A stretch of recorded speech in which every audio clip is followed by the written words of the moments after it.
No, I think that's live. It should be live. I'm pretty sure that's live. And it's just me. I've double fooled you. Not only do I not have Georgina Rose, I don't even have Dave. No, I'm joking. Dave's on the way. He'll be here any moment.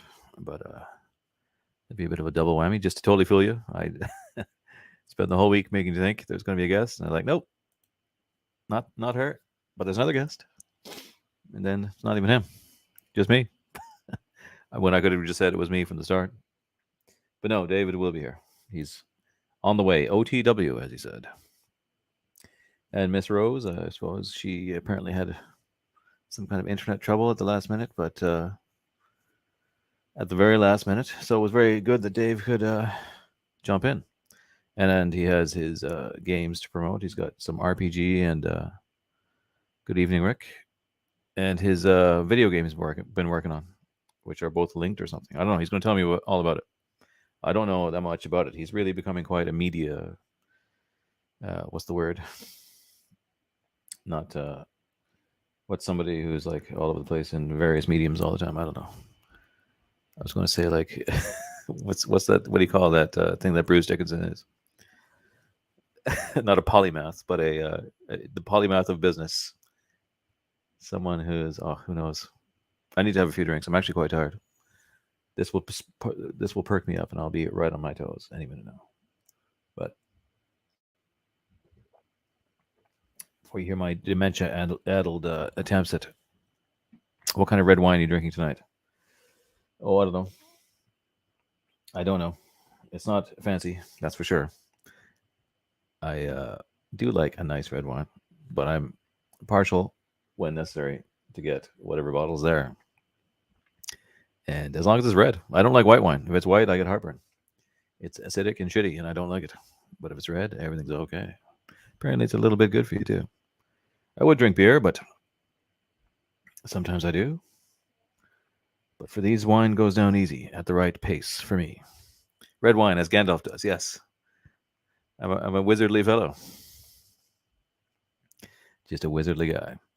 So I have. I did want to say I had a faint, sneaking suspicion that. Well, I don't want to say. I'll say it later after I've had a few drinks. My sneaking suspicions are. Red is more acidic, worse hangover. I don't know about worse hangover. Maybe. I know. I know this woman who won't drink red wine because, as she says, it blackens her bowels. And I just say, well, it does that to everybody. I mean, there's nothing to be. You're not dying. It certainly does that. And but it just tastes better and goes down better, I think, than white. Red may be more acidic somehow, technically. I just know I get heartburn if I drink white wine. It's kind of like a bitterness, something. I assumed it was the more acidic of the two.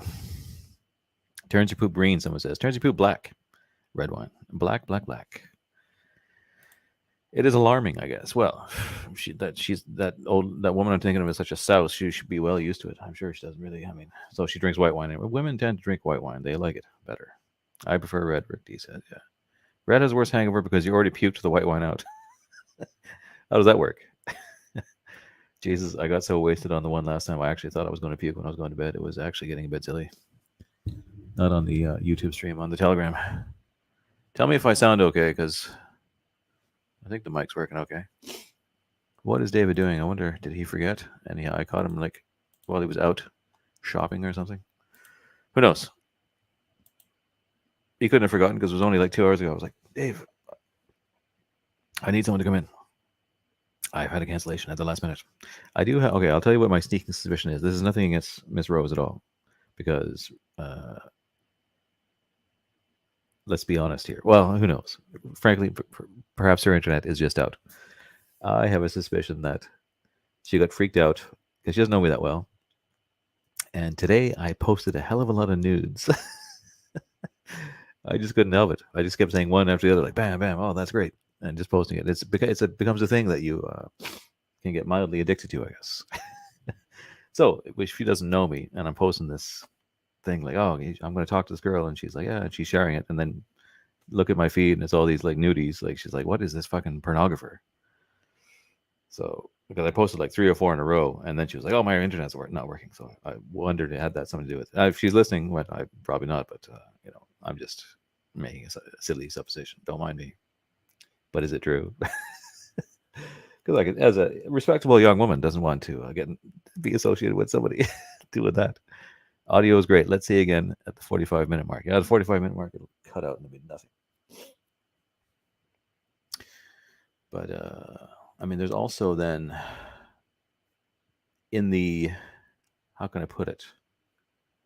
This would be good to talk about when Dave's here. Actually, in the female pagan community, let's say, and she's not amongst these ones, but she probably has them maybe hounding her. I don't know. There's a small group of maybe I don't know how many, 5 or 10 that are sort of rad femmes or whatever that really hate me and Dave. Actually, they despise us. So I'm always surprised, and they're always like bad mouthing us everywhere they go. So, and all these women are probably in different chats and talking to each other. So I'm always surprised that any of them ever agree to talk to me because there's certain ones that hate me so bad just for like complaining about women, which I do from time to time. I mean, perhaps I've done it to an outrageous extreme at times, but sometimes they put me in that kind of mood. David, greetings. Hey there. Oh, I don't hear you. Say something. Oh, you're a bit. It's not. You don't sound great. Doesn't sound great. But your optics are great. Your audio is not. All right, give me 1 second. How about now? Bit better, yeah. Could be a bit louder. Oh wait, it could be my headphones actually. Someone tell me if Dave's still quiet. Check one. Look at this. Look at this gaggle of goofs. Someone says. All right, give me 1 second. Let me see if I gotta monkey with my board real quick. Okay. So what was I saying? Look at this gaggle of goofs. That could be one of the people I'm talking about that despise us, and I don't even know. And I don't think they even despise Dave for much other reason than being associated with me.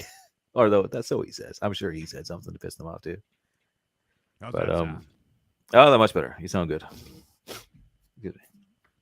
Yes, you sound very good. I was just talking about the little. We're back. Yeah, we're all over it. We're all over it. So Dave's here to talk about his role-playing game and his video game, which are linked somehow, right? Oh, he's gone again. Is he there? Hello? Yeah. My camera's like going nuts now. What the heck's going on? Yeah, it's kind of cool. You're cybernetically morphing in and out of the future into the present. All right. So wait, what's the audio is amazing. People are hating on us? No, I was speculating. I'll run over it quick. I shouldn't be just speculating as to the reason why that girl canceled on me on the last minute. Probably just genuinely her internet wasn't working. But I was saying I did post a hell of a lot of nudes today. Perhaps that scared her off. I didn't mean to. I just kind of like wasn't thinking like, oh, boom, boom, boom. So I was just thinking like a respectable young woman, doesn't really know me, sees the page, is like, oh, Jesus, I'm not going to talk to this porn guy. I thought maybe that was it because I did do like boom, boom, boom one after the other. But that's it. Really, probably her internet just isn't working. Who knows? But then my other speculation was these gaggle of sort of pagan ladies that hate us. I don't know how many are there. There's like 3 or 4, or how many? Do you know? What, pagan ladies? I mean, I don't know. Yeah, they are pagans. Yeah, the ones that really hate us. They're in that kind of like witchy world. Female metaphysics. I don't know. Remember like the ones you made the rap song about? Oh yeah, no, fuck that. Like they're not even like. So the ones that you're talking about, they're not even like in the community. Like here. Oh, they're not. Okay. No, they're not. They're not. They're like shit posters online. You're talking like the. I don't even know what you call them. They're such fucking larpers. They're like they're pagans that are into like Guido von List and like what's her name, Savitri Devi and that horse shit. They're not out here in the community. They're not out here coming to bloat. They're not organizing. They're not really. Nobody knows who these people are. They're just online fucking weirdo spurgs, right? So, Right. Okay. fuck them. Fuck them. I got plenty of ladies that are in my community that show me love. Ladies buy my books, all that kind of stuff. I don't need some fucking wackadoo, eggless fucking harpy shrew on fucking online who doesn't Yeah. like that I fucking make an edgy joke once in a while or hang out with guys that like just like post bro stuff. Like, go fuck yourself. Get out of Oh here yeah. with that. Yeah. Oh yeah. No, I do too. I feel the same. But I know they're out there, and I Yeah. know that they and there's like a couple. Well, whatever. I don't know. Yeah. Well, Just guess I was what? just making Paganism fun. is not like Wicca plus racism. That's not what being a pagan means. Like you're still a new ager. Just because you like read Mein Kampf or whatever doesn't mean that you're still not some fucking new ager joke that we all make fun of because you like what's really the difference? You're not really any different than the yeah, let's not even get into that. Those people can go fuck themselves. Yeah. Well, that's what I would say. The same thing. Yeah. No, You I just was just triggered me calling them pagans because they're not no, I pagans. didn't, and I shouldn't even be making Posers. these speculations. I wanted to bring up. I felt like speaking about my personal theories as to what was going on and why this last minute cancellation, but probably just the internet went. But those were the reasons I came up with. But I mean, either one, I don't care. Like I don't post porn. I post tasteful nudes, although maybe perhaps sometimes they're not as tasteful as can be. Still, I it's a something I'm going to do from time to time and not worry about it too much. But and as far as those little gaggle of girls that sort of hate us, actually haven't heard from them for a long time. No, So maybe they're they're probably not fakes. really. There's one or two bigger ones that hate me too, but everyone hates somebody on the internet, I Yeah, guess. yeah. But let's not worry about that. Yeah, I know I'm not worried about it anyways. I'm just like speculating. I was actually just killing time, filling the air because I was waiting for you. I was like, didn't know what the fuck to talk about. Yeah, so, sorry, I had a little bit of trouble with my thing. I actually had to rush and finish dinner. Dinner took a little bit longer than usual. I had to feed the kids and all that good stuff. So Yeah. sorry. I apologize for my tardiness. Oh no, it doesn't matter. I don't mind shooting the shit, talking fucking rubbish. I'm not doing anything anyways. I'm not doing anything else with my Friday. I'm here because I do this every Friday, I guess, anyways. But I'm at home because I have to be at the moment, and it's great of you to come on. Thank you for coming on at the last minute and being around. Yeah, my pleasure. That's why it's a good way to help promote your thing that you want to do, this video game and this RPG. So tell me about it. Let's get Okay, into it. This is what you want to talk about. so in addition to all of the publishing efforts that we got going on, Brendan, I know you got a game you're working on too. We always talk about this how we come up with like the same ideas all the time, At the but same time, man. yeah, but so I have a couple projects in the works, and for those of you guys out there that are followers of the Dave train that have been paying close attention to what I've been cooking up over the years, you will know that I've been working on a tabletop RPG in addition to a video game, in addition to a card game. So, tabletop RPGs, I think, are a wonderful market and a really wholesome avenue to kind of for us to get into, guys like us to get into, because traditionally over the last however many decades, that was kind of our thing. That was kind of our thing, was coming up with these these mythopoetic types of mythopoetic types of activities, types of games. This is, but you laugh, but playing board games like strategy board games with mythopoetic themes has gone Right? back all the way. Think chess, think True. Tafel, That's true. think Cube, What's think Taffel? Tafel is like Norse chess. And then you Oh, got okay. like tabula that the Romans played. This shit Right. goes back a long, long time. Yeah, Guys that look like us have been playing mythopoetic board strategy games for thousands of years, right? that's true. Um, That's true. Yes, of yeah. course. So who's this guy here? We got a hater in the chat. Oh, Douglas Heron. oh, we'll get rid So of him. people play video games are losers. All right, dude. So that's like here's the deal: is with the video Ban game. user and delete their comments. Hold on, let me figure this out. Oh yeah. No, yeah. So I just want to address that with the video game thing, right? Video games are the biggest medium in the world by far. Like Yeah. video games dwarf film, they dwarf publishing, they dwarf freaking everything. Oh, so Everybody, so you had economics, you had finance in mind when you. Well, I mean, you love it, I'm sure as well, but yeah, you saw this as a major. Yeah, right. You're yeah, right though. Yeah. absolutely, I did. It's with video games is like everybody under the age of like 45 has grown up playing at least a significant amount of video games. Kids now, that's like all they do. Kids modern like You talk to kids walking around now. You ask them what music they like, and they tell you they like the OST from Halo 2 or 3 or whatever. You know, people, I don't even know. It's probably an old game now, but you know what I'm saying. It's a it's an important, it's a big industry, and it's woefully unwise to not want to get into it and to not be like us and want to get into it because guys like us invented the stuff. And Yeah. speaking of video games came to be because of tabletop games, right? Yeah. Yeah. Tabletop game, the very first video games, which were made on what were those old the big computers that went across the whole wall? You know what I'm talking about? Oh, I don't know. Yeah. I don't know what Back they're in the called. '70s and stuff, Yeah. Yeah. right? Yeah. You know, your What was it? audio's still kind of like fuzzy. I don't know what's going on, but Fuzzy? Give me one second. Let it's me see. making little frappy sounds there. Yeah. I don't know what those giant computers are called, but like you have an office of people and like little secretaries going along doing little printouts. Check And one, check two. still a bit fuzzy. Yeah. What the heck is going on these days? Don't know. All right, let me try Reel to monkey reel. with it one more time. Yeah. You keep talking. I'm gonna monkey with this. Yeah, I know that. And actually, you're right about the games and the origins of games and chess and everything. Like chess, I still play chess every day. Chess to me, though, still is like the ultimate game. Like it's so simple but so great, and I do love it. And still slowly trying to get better at it. Brandon, I would play chess with you, but you'd lose all respect for me. Laugh my ass off. Well, how do you know, Rick? I'm not. I mean, I say I like to play it. I'm not a super genius. My friend that I used to play with, Glenn, he actually is beating me more. It's really getting a bit embarrassing because we were even, and he's like coming out on top, and it's kind of driving me nuts. But he's had some lucky ones. He's had some fucking fluky ones. How about now? Does that sound a little better? Yeah, that sounds a bit better. Okay. Let's go with that. Let's go with that. So yeah, it's board games is something that we've always. And by the way, I'm rocking the bathrobe. I'm vibing out tonight, so I didn't Are get you? dressed. I'm sorry, Brendan. I didn't get dressed Oh. up for Who cares? Why would I care? Jesus Christ. you. You could be naked or, you could be wrapped in a sheet. Yeah, I mean, I don't give a shit. That would be a little rough. Well, the bathroom. the bathroom. At least you're wearing a shirt under the bathroom. Yeah. You should actually take it off. No, I'm feeling comfy right now. We're not going to start disrobing on live stream.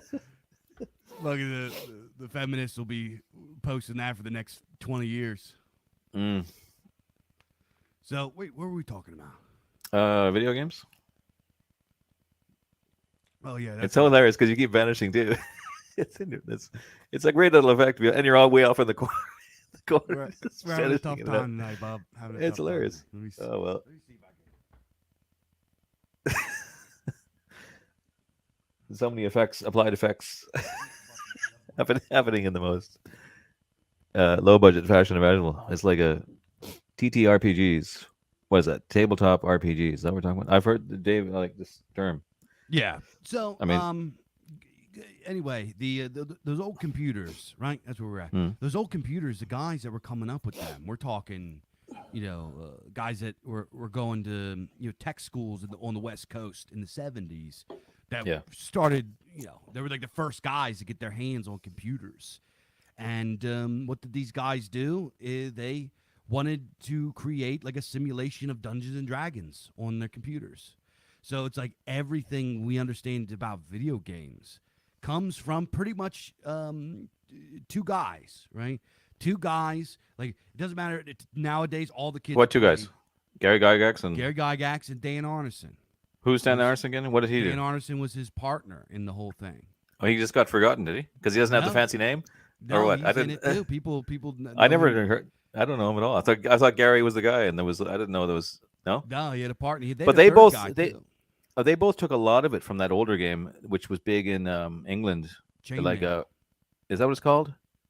No, there was various incarnations along the way, but it really derived from this game. Like the H.G. Wells invented it. What did he invent it, or he was really into it? That wasn't that really the original kind of thing. So, Little Wars, going up to Little Wars, like miniature wargaming, like what they were doing back then, was something that was just like hundreds of years old. Guys would do wargaming with miniatures and toys and stuff. Little lead soldiers, basically, and cannons and things. Yeah. Pewter. I believe they were pewter. It don't matter. But they were big too. I remember there's a story of H.G. Wells in his house, and they were like big pieces. I think they're like, I don't know, pretty big. And he'd set them all. He had a whole room devoted to it, and he'd be so into it. People would come to the door to his house, and he'd be like, "Come in, sit down, and shut up." And he'd get back to his game of this fucking game.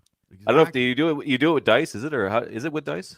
I don't know. I'm not sure how it works. Yeah, you can still get the codified the rules book for Little Wars. I read it somewhat years ago. I can't remember exactly how the mechanics work. You know who else was into it, like to the point of like fanatic, being fanatic about it, was what's the famous Hammer horror guy, really gaunt guy? He was in Star Wars. Fucking not Christopher Lee, but the other guy. Shit. Oh, in the new Star Wars. No, the old original Star Wars. He was Grand Moff Tarkin or whatever. He's the Hammer horror guy. I can't remember his name. Anyways, he was like super into it as well, like addicted to it. It took like his whole life was about this game. His whole house was full of it and stuff. Anyways, go on. Doesn't matter. Yeah, I'll think of his name later. so it is something that's been going on for it's a really old thing. Tabletop gaming, tabletop effectively role playing game is something that's been going on for centuries. It's not like a new nerd thing, right? So it gets codified by H.G. Wells, and then later on, one of the first ones to include a fantasy was a fantasy supplement in the Chainmail, a game called Chainmail that Gary Gygax created back in like the 70s, right? Right. So he creates this game set, and then there's a supplement with fantasy, and this kind of like made everything go crazy. So later on, he comes out with Dungeons and Dragons, the first box set kind of thing, which people like you know if you want to get one of these nowadays, it's a fortune. You know, you have to put out a second mortgage on your house just to get your hands on one of these things. The first box set. So that's with Yeah. the little kind of wizard with a pointy hat Yeah. on the cover thing, right? Is that the one? I think. The first box was it white or was it red? Oh, this is like the really primitive artwork, like not even color. Right? Okay, I don't It even was know. either Right? red Okay. box or it was the white box. One of them. Oh, okay. Right. If there's anybody tuning in that's like a big time D&D, expert, connoisseur, correct me there. But anyway, so D&D comes out, right? Blah blah blah. It gets popular. Tabletop gaming becomes a thing, right? Nowadays, it's like every guy and his brother either plays Warhammer 40K or D&D or freaking Call of Cthulhu or something. Everybody knows at least one guy that plays it, right? So, unfortunately, over the last few years, the industry has gotten subverted by some really freaky, disgusting people.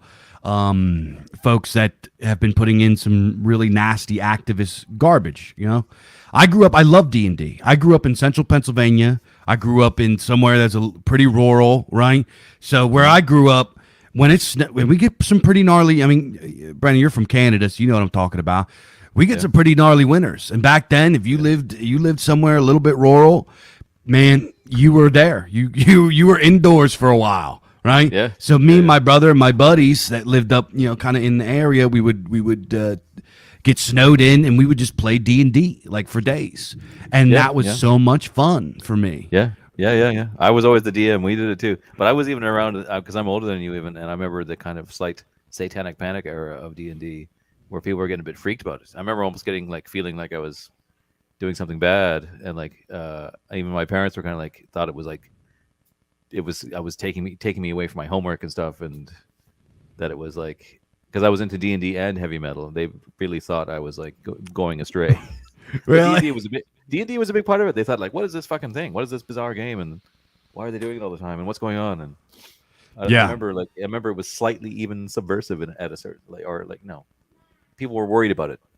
Parents were worried about it a little bit. I remember Which that. was like, which is like they couldn't have been like more wrong about it, right? It was like D&D, and then we just kept playing, and me and my buddies kept playing even into our teenage years and stuff when we were, And here's the thing: where I grew up, it was like I grew up in a place where most people don't have both their parents.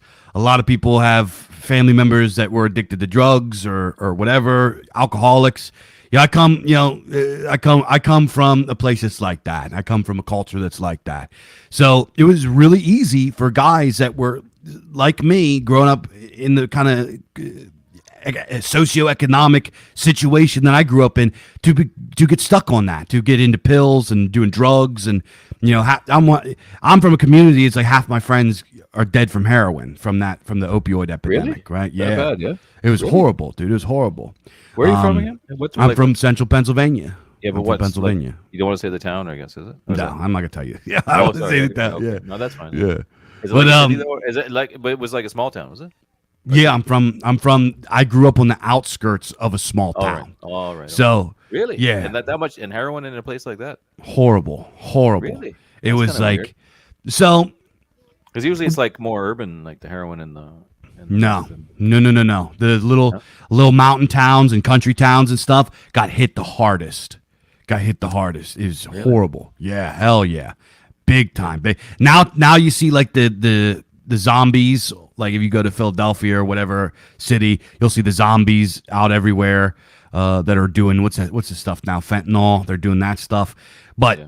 you know, when the heroin, the opioid epidemic hit, it was like, it was guys like me. It was lower middle class, rural and suburban white people. That's like the overwhelming majority of people that got hooked on this stuff. And it was like, go look at the numbers. It's like hundreds of thousands. Is this true? Like the opioid doctors prescribing opioid things? Is it Yeah, like that's yeah. that one? Yeah. It is. Yeah, it was Purdue Pharma. The family that owns Purdue Pharma are called the Sacklers. One of the guys Oh, the fucking Sacklers, yeah. got caught being recorded laughing about it. Like he said, yeah, we did it. We got them all hooked and made a big pile of money. What are you gonna do about it? Pretty much. And What he such thing, said.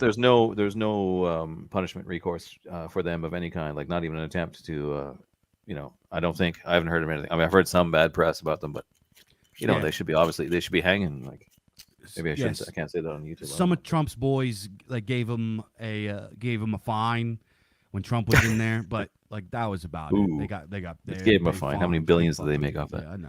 It's like a piss in the bucket. Yeah, if we had they carried out a genocide. They genocided us for profit.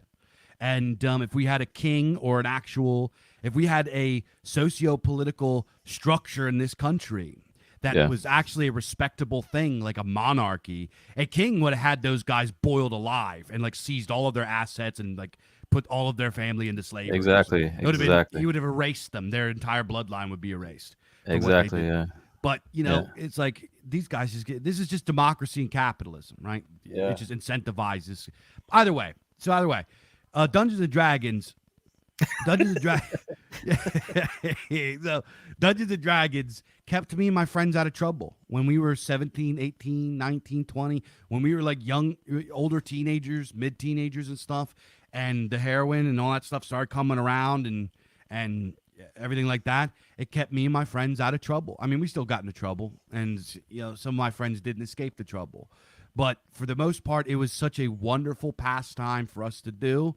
It was some guys. We weren't out getting, doing drugs. We weren't out doing partying. We weren't out messing with dirty girls or nothing like that. The bros got together on Friday night. We would get a bunch of energy drinks weren't really a thing yet, so we'd get like Mountain Dew or make coffee or espressos or whatever, and we would order pizzas, and we would all sit down and use our imaginations and play this cool ass game together. And what age were you? I guess we played like every Friday for years. Probably my whole from when I was like 13 until I was like in my 20s. I We would say I played. was younger even when I started, probably. But yeah, I remember because I would play with my brother and his friend or some of my friends. Like there was lots of people would play it, yeah. And even like, listen to this. This sounds so nerdy now, and I was a nerd for a while. I would play it at like the lunch break at school, which was nerdy. And me and some Yeah. guys would sit around and do it. We'd find a room and do it, and you get picked. I was like a nerd for a little while, like that way. But I mean, still, only like in the sense that I was, preteen. I did, in that awkward stage that everybody has. But and it was a nerdy thing to be doing for sure.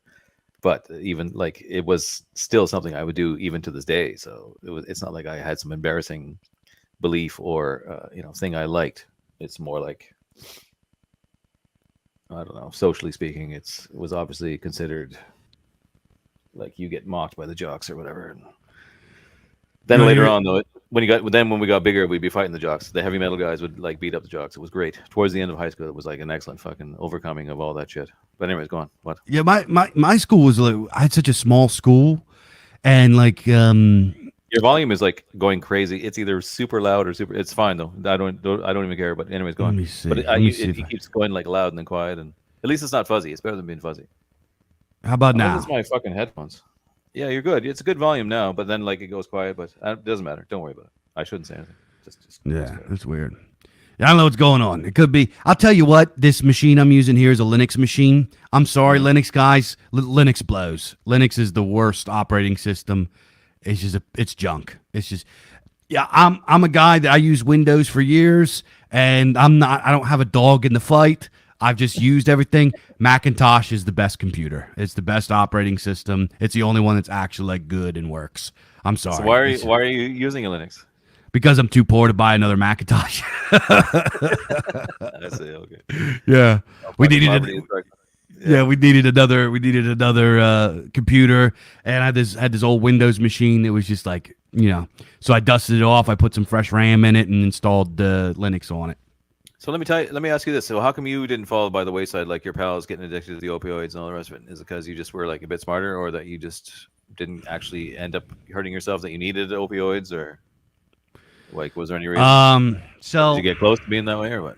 um, I don't. It's kind of I do have an addictive personality, but I don't have an addictive personality. I don't know how to describe.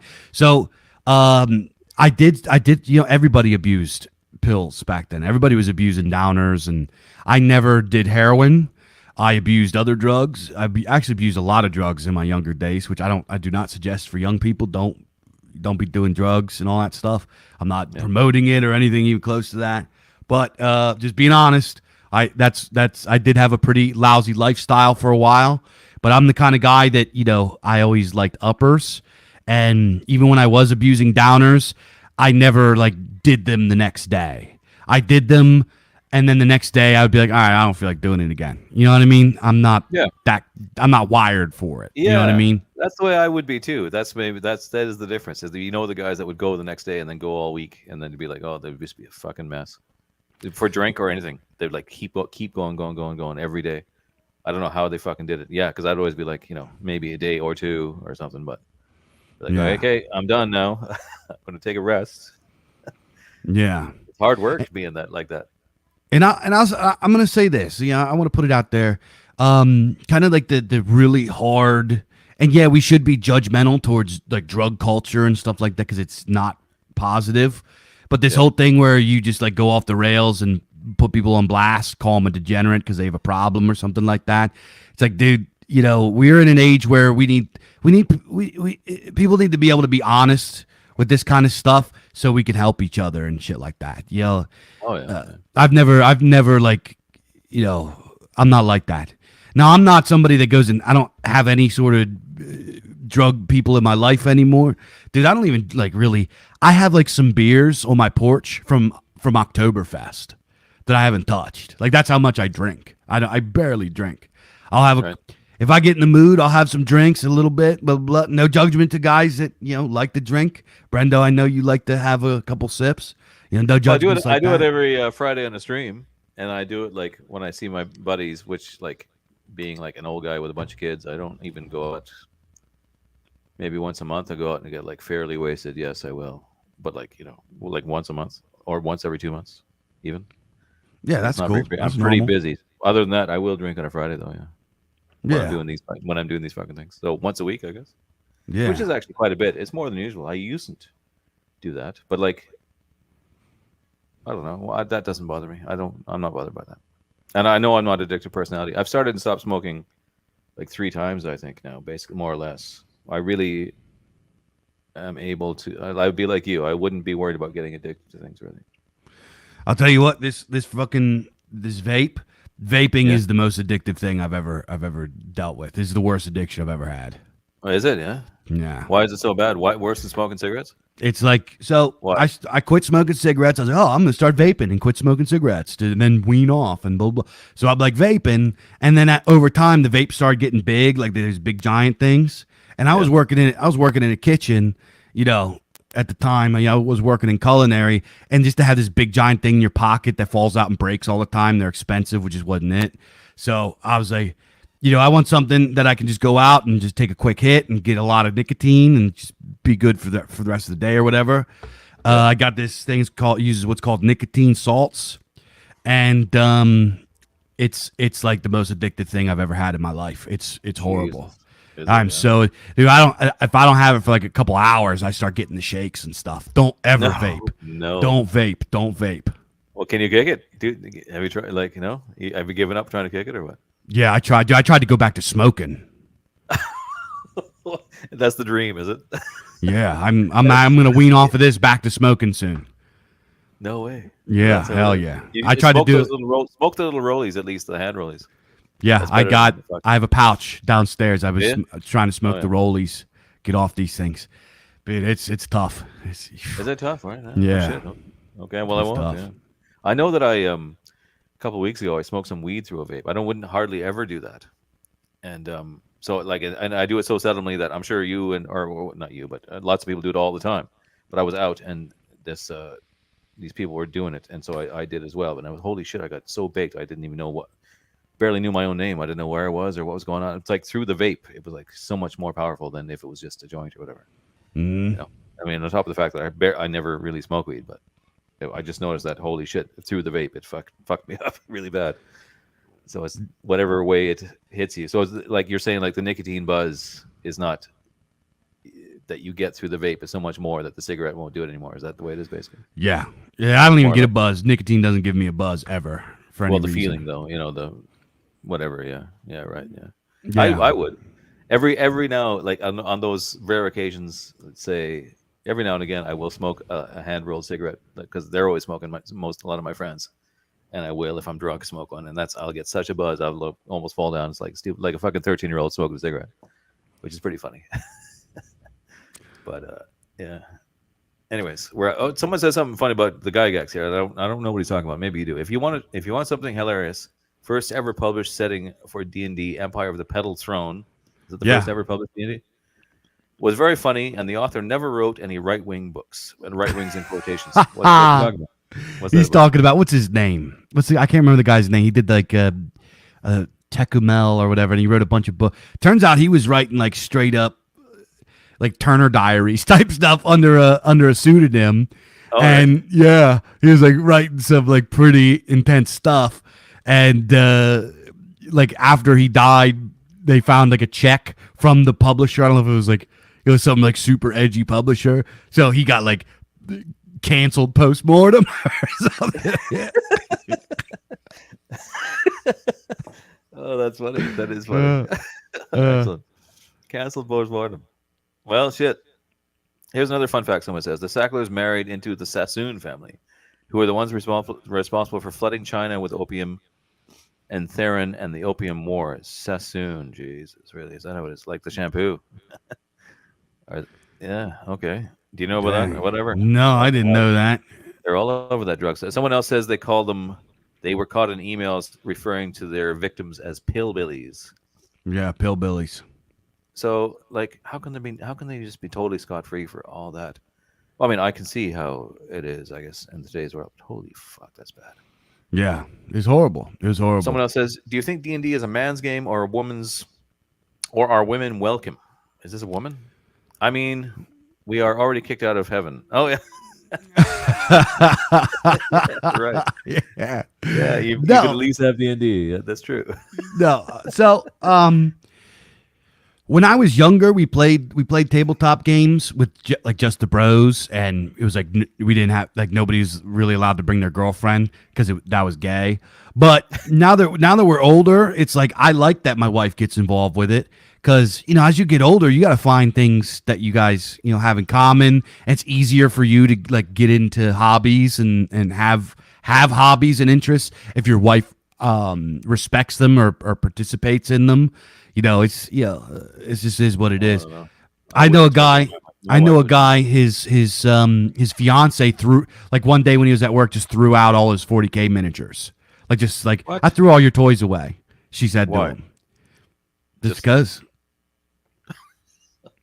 Just cause. Well, fuck. Shit. you know why you collect. She goes, why are you collecting toys? Okay. Well, I mean, I can understand her viewpoint to a certain level. It's harsh, but fuck, that's funny. Yeah. And what did he do? Nothing. He cried about it, I guess. I He guess didn't they beat her up. they had a big old fight about it, and I don't know. I haven't followed up on it. It's not really my business. I just heard that and I was like, you know what? But you know what? That's what happens when you don't involve your wife in and make sure that she respects what you're doing. You know what I mean? Well, my wife It's doesn't respect what I'm doing. I don't actually feel that need, to be honest. I mean, really well, I like all this, like even this podcast or most of my writing stuff. I mean, she has a certain respect for it, let's say, but she doesn't give a shit really, and I don't really. expect it. Well, as long as she's happy that it makes a bit of money and stuff like that, or she doesn't. She understands must have my own things that I do, but no, she wouldn't be super. She wouldn't read the books or anything. No, she would Really? never read. She would never read an age. No, but she doesn't like. She wouldn't. She's kind of a normal woman that way. Like she wouldn't really love science fiction or horror or anything like that. She wouldn't. It would freak her out, or she wouldn't know what's going on.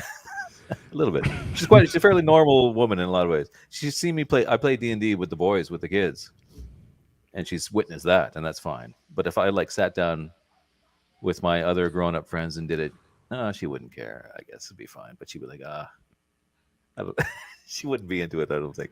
Really? Yeah, I don't mind, but I don't mind. She does her own stupid fucking. I mock the shit out of her for her dumb woman stuff. She does like average woman stuff. The fucking, she'll watch some of those fucking TV shows. What are they?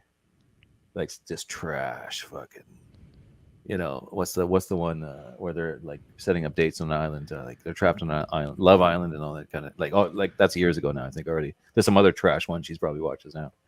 She'll do all that normal woman stuff, but and she knows it's bad though. She knows it's trash at least. I'd be like, look at all these fucking patsies and eunuchs you're watching, and these fucking, and she'd be like, yeah, I know, but she'll watch it.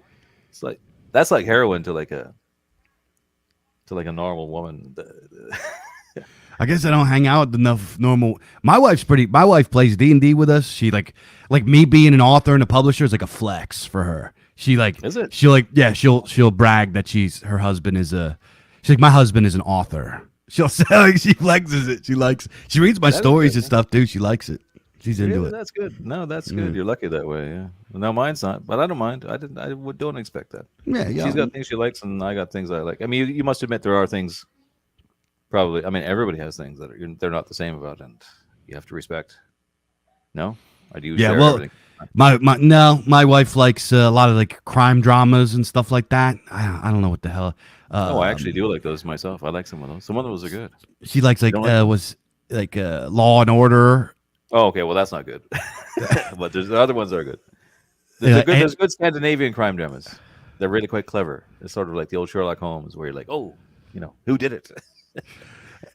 And she likes a lot of like early 2000s sitcoms and stuff like that. I hate sitcoms. Anything that has a laugh track makes me want to puke. I hate it. It drives me insane. Drives me up a wall when I hear a laugh track. She likes at the same time, my wife does like cool things as well. She'll be into like a bit of metal and like a bit of devilment, let's say, and she'll be cool in other ways. But in terms of things like science fiction and horror and stuff, she wouldn't be into that. She would. I've only just really got her into watching certain films, and she's into them now. But it's like she never really stepped foot in that world for like her whole life before that, and was like scared of it or something. I don't know. Like scary movies and stuff. Like she's only kind of like she's way behind on that in that sense. But I don't. Yeah, it doesn't bother me that she's not. She's supportive enough, Just doesn't. I know she doesn't get it. It's fine. It's fine by me. Yeah, my wife's actually further into the horror flicks than I am. She watches. Yeah, she watches gory shit and like she'll just watch whatever. You see, I'm like a really superstitious visual guy. I like. Yeah. If I watch like especially like supernatural horror stuff, haunted house movies and stuff before bed, I'll have nightmares. I'll start getting scared. I'm a little bitch with it, dude. I'm a little bitch. Are you really? Yeah, I'm a little bitch. Really? I love. I just. You gotta be kidding me! You're Mr. Your horror guy. You in my horror fucking books. Yeah. No. Yeah. I'm scared. It's true. How does that work? It's true. I'm a little bitch. Dude, I can't. Like, first of all, I have like super disgust. What's that called? Disgust reaction Right. disgust reflex. So if I watch movies that have too much gore, I got to turn it off. I can't watch that. I don't like seeing people get ripped apart, and all. I can't see that stuff. So That gore is disgusts me. gore is the one. Did you see that Terrorizer movie with the clown? That was pretty gory. Did you see that one? No, I'm not going to Your watch wife that. probably does. Holy Yeah, shit, that I was think she gory. did Holy watch it. fuck. I think she likes that actually. That's like up her alley. Yeah, see, even I wouldn't say that I like it, although it was cleverly done in terms of being terrifying. I must say, I saw the first one, and I think part of the second one, I was like, "Holy fuck!" But it's one of those ones, one of those new ones where they do the torture and the gore to the point. It's like, it's like the feeling you get in, like, let's say might compare it to watching porn when we would have watched porn when we were younger, where you kind of it's irresistible, and then you feel the feeling of disgust and like permanent damage you feel afterwards. It kind of lingers, and you realize, okay, I'm not going to do that anymore. There is a feeling like that associated with it, so it's pretty hardcore to come away and think, yeah, that's great. I just can't There's the gore and like anything. I'm a really spiritual guy. I'm a very superstitious guy. Like I don't ghost. I'm really a superstitious guy. If there like sometimes I'll see something I'm like that has bad vibes. I'm not doing that. Like what are you talking about? Yeah, but it's Yeah, I just the way agree. that it is. I agree too. Yeah, there's certain things. Yeah, there's certain things I've decided when I see or hear them. I think, okay, it's going to be bad luck if I continue with this, even though I may be interested and want to. I agree. There's like a superstitious bad vibe, and I'm not. I want to get away from that. Yeah. So Rick like D sends €2 and says, or $2 and says, both of your favorite D&D classes and why. yeah, let's get back on the tabletop games. So what are your favorite D&D classes? You go ahead, Brendan. Shit. What was my favorite? I was almost always the DM, to be honest, which is like really translates into me my love of telling stories and like that I'm with the age on and everything else, right? So, but I was almost always the DM. But if I had to choose a class, probably some kind of magic user. Uh, like pretty typical, I guess. Either magic user or like barbarian or something. I guess. I don't know. Yeah. What about you? So I'm the same. I've always been DM. So I got my older brother taught me when I was like, I don't know, 11, 12 years old how to play. We played second edition advanced D&D. And then I immediately taught my buddies and my little brother. And I was DM for years. I'm still the DM guy. Like all of my friends that are like linked to me socially in real life, all of them that DM like are part of my lineage. Like I'm like the Swami of dungeon mastering in my thing. So yeah, I've always been DM. I've always loved it. I love storytelling and I love puzzles and traps and all that kind of stuff. But I almost always have an NPC, right? I always run an NPC kind of like guides the story and I'll switch them in and out. And I have some NPCs that are recurring and the guys that I've been playing with for a long time, they're like, oh, this guy again. Oh, he's back. He's back. He's back. Or they're like, oh, he's the son of that guy. And so I have like a lot of like little characters like that. But as far as my favorite D&D class, like Dungeons and Dragons, oh man, here's the deal. I've been playing for so long. I've played every class like a million times. But if we're sitting down and I'm a player, I will probably be a paladin. I love being a paladin. Or I will just be a straight up fighter, or maybe a rogue. I like, but not like I like to be the traps and secret doors guy. That's what I like. And I love setting up backstabs, and that's kind of my thing. So those classes are kind of my favorite. I've never really liked playing a wizard or a druid because it's just too much. I don't like managing all the spells, and it's just too much. Oh, but it's fun. There's a fun in the intricacy of it and the like funny little how it's so different. You're so weak in some ways, and then you can find your strength through this cleverness of like and all this. I don't know. I did like it. I'm too ADD. It's too much work. Too much, too ADD. Too advanced Dungeons and Dragons. Yeah. You're too much into that. Like original Dungeons and Dragons was the best. It was so simple and perfect. Like even the advanced, everyone loved it when it first came out, and it's fine. There was some good stuff with that. Like, what's your favorite era of like playbook era? AD&D second edition. That is my Really? absolute favorite. I've played the earlier ones. I can't say I'm not going to say that I don't like them as much, but I don't have enough experience with them. I've played a lot of OSR games that are like supposed to be clones of it, and I've played it. I just I don't have the experience with it to say that it's good or bad or whatever. I played. I learned on second edition and played that probably the most, and then I played a lot of third edition, and then everybody plays fifth edition, so I played a decent amount of fifth edition D&D. The only good one out of those that I've named, I think, is second edition. I think third edition sucks and fifth edition's worse. I don't even know the different editions after a certain point. I just know whatever I had at the time and like my memory of it. I wouldn't What know. I about lost track of it a long time ago. what about settings? Do you have a favorite setting? Um, Not really, because when like I said, I was always the DM. I would generally, in fact, I barely even use modules. I would almost always just kind of make my own world and Same. make my own thing. Like generally based off like the basic premise, as made foundational in the Keep on the Borderlands. It was always my model in the back of my mind. Sort of just a sort of your basic Tolkien-esque world of like you know random creatures and peoples that you could come across or whatever, right? Like I wouldn't settings. I don't know when they got when they got really specific. I didn't see much use or time for that because in the basic, really more basic setup, anything can happen anyways. You can go in any direction and do whatever. So yeah, why did you have a favorite setting or what? So I did the same thing. We overwhelmingly played in worlds of my creation. Right, However, there are some settings that I thought were really dope. You right. had Dark Sun was awesome. Ravenloft was awesome. Out of Ravenloft. the Yeah, I remember Ravenloft. Yeah, Ravenloft was awesome, man. it was Uh, good. It was good. Yeah, a I like really it. weird one that I thought was really cool. Spelljammer. I don't know if you remember No, Spelljammer. I don't know that one. What is it? It was kind of like a blend. It was like fantasy science fiction.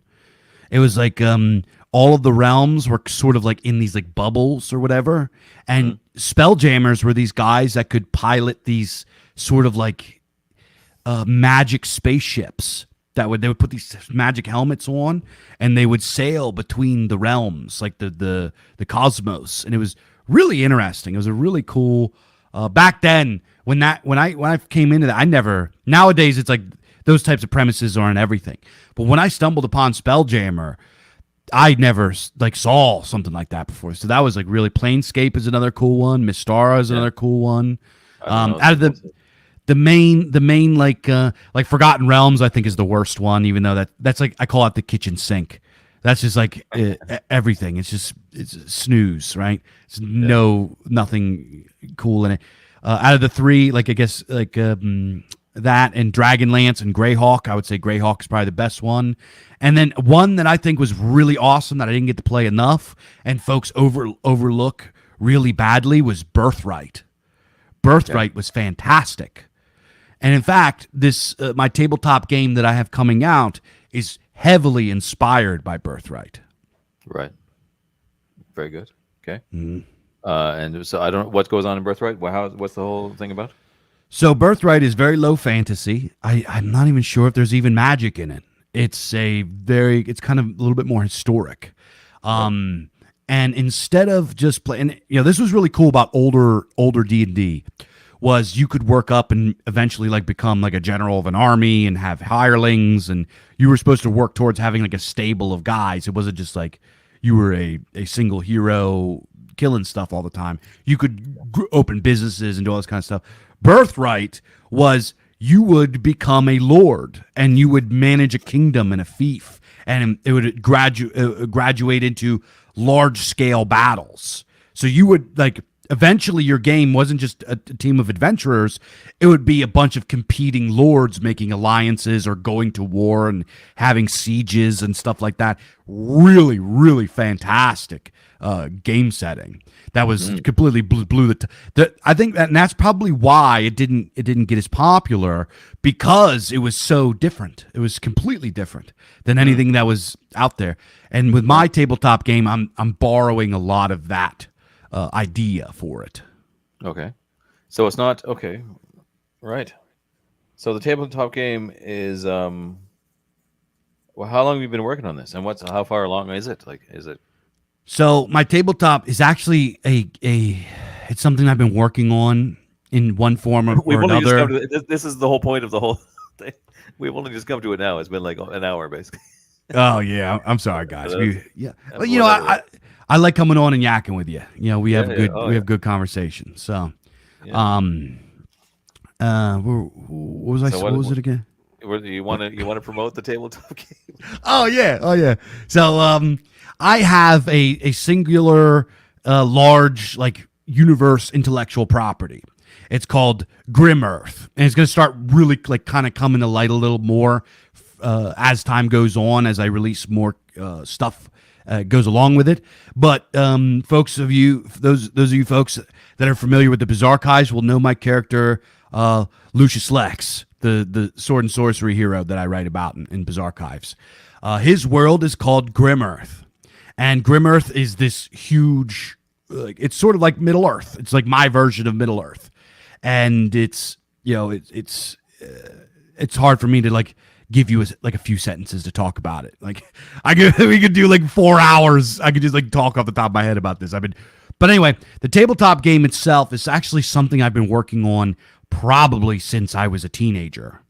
It's at least like monkeying with the mechanics and trying different settings and different things and all that. It's something that I've just been been in the works most of my life at this point. And I recently over the lockdowns, I sat down and I was like, you know what? I'm going to start writing this. Right. So I wrote up a beta test document, a book. Some guys actually, I put it out there. There's only like 10 of them that went out. And I made this playtest document, this playtest book, beta core book. And I just decided like a few weeks ago, I'm going to gut the whole thing and start over, which I did. And I'm like 2/3 of the way done with it now. And what it is Grim Earth, which is going to share the name of the video game that's coming out. And it's in a shared world with the video game that's coming out. It is a tabletop game. It's based on a D6 system, and it is going to be a tabletop RPG rule set that can be used across many different settings. The system itself is very, very light and easy to learn. The way that it is it's like one of those things, easy to learn, hard to master. Any Joe Schmo, like even if you've never played a tabletop game, can read the first few chapters and know exactly how to play the game. You can roll up a character if you really want to, and you just use the very basic rule set. You can roll up a character in 5 minutes. You and your buddies can sit down with the character sheet without the books. The character sheet has all of the formulas on it. So if you really want to, you can roll up a basic character with no book and just start playing. And you don't need any books at all if you don't want to. It's really, I designed it for dads. I really designed it for dads and busy people and people that have never played tabletop games and look at these gigantic books and are intimidated by them. I made it for all of the above. So guys that might not have time or have kids or don't know where to start can pick this book up. They can rob the dice out of their Yahtzee game or their Monopoly, any 6-sided dice, and you can sit down and you can play tabletop RPGs. And furthermore, if you get further into it, it can be as complex and as humongous as you want it to be. It can scale as big as you want. And the way that it works is, like I said, it's easy to learn, but it's also hard to master. This is not like modern Dungeons and Dragons. You roll up a character, it takes forever. You write a whole big ass backstory. I haven't even. So have you tried to play? Let me just enter. I have not tried to play any kind of modern Dungeons and Dragons. So it's really just hopeless now, is it? Like it's really bad. I think so. I know it's woke, but I'm sure the rules just they just made the rules too complex, basically, right? Like compounded the rules, or what?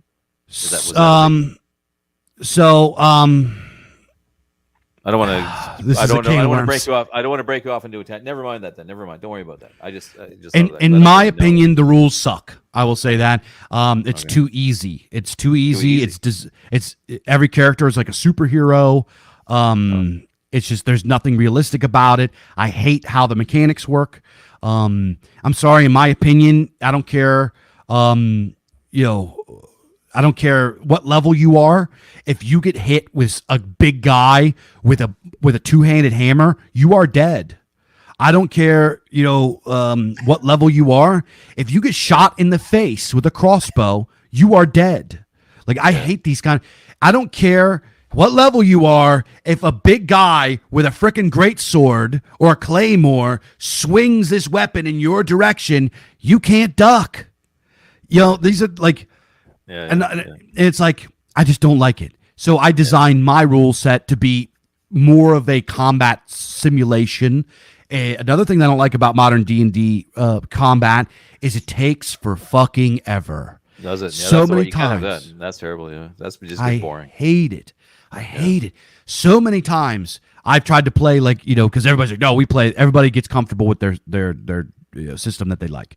So I would go play with some buddies or whatever, and they all play fifth edition now. I was like, okay, I'll DM fifth edition, and we're doing a battle, and there's like a bunch of dudes who are just not paying attention, looking at their phones or like goofing off or like Yeah. whatever, Yeah. because it's like 15 minutes until it comes back to their turn, and I'm like, this sucks. So I designed a combat system that if you do not work together, if you do not have tactics, if you are not paying attention, boom boom boom, everybody can be dead.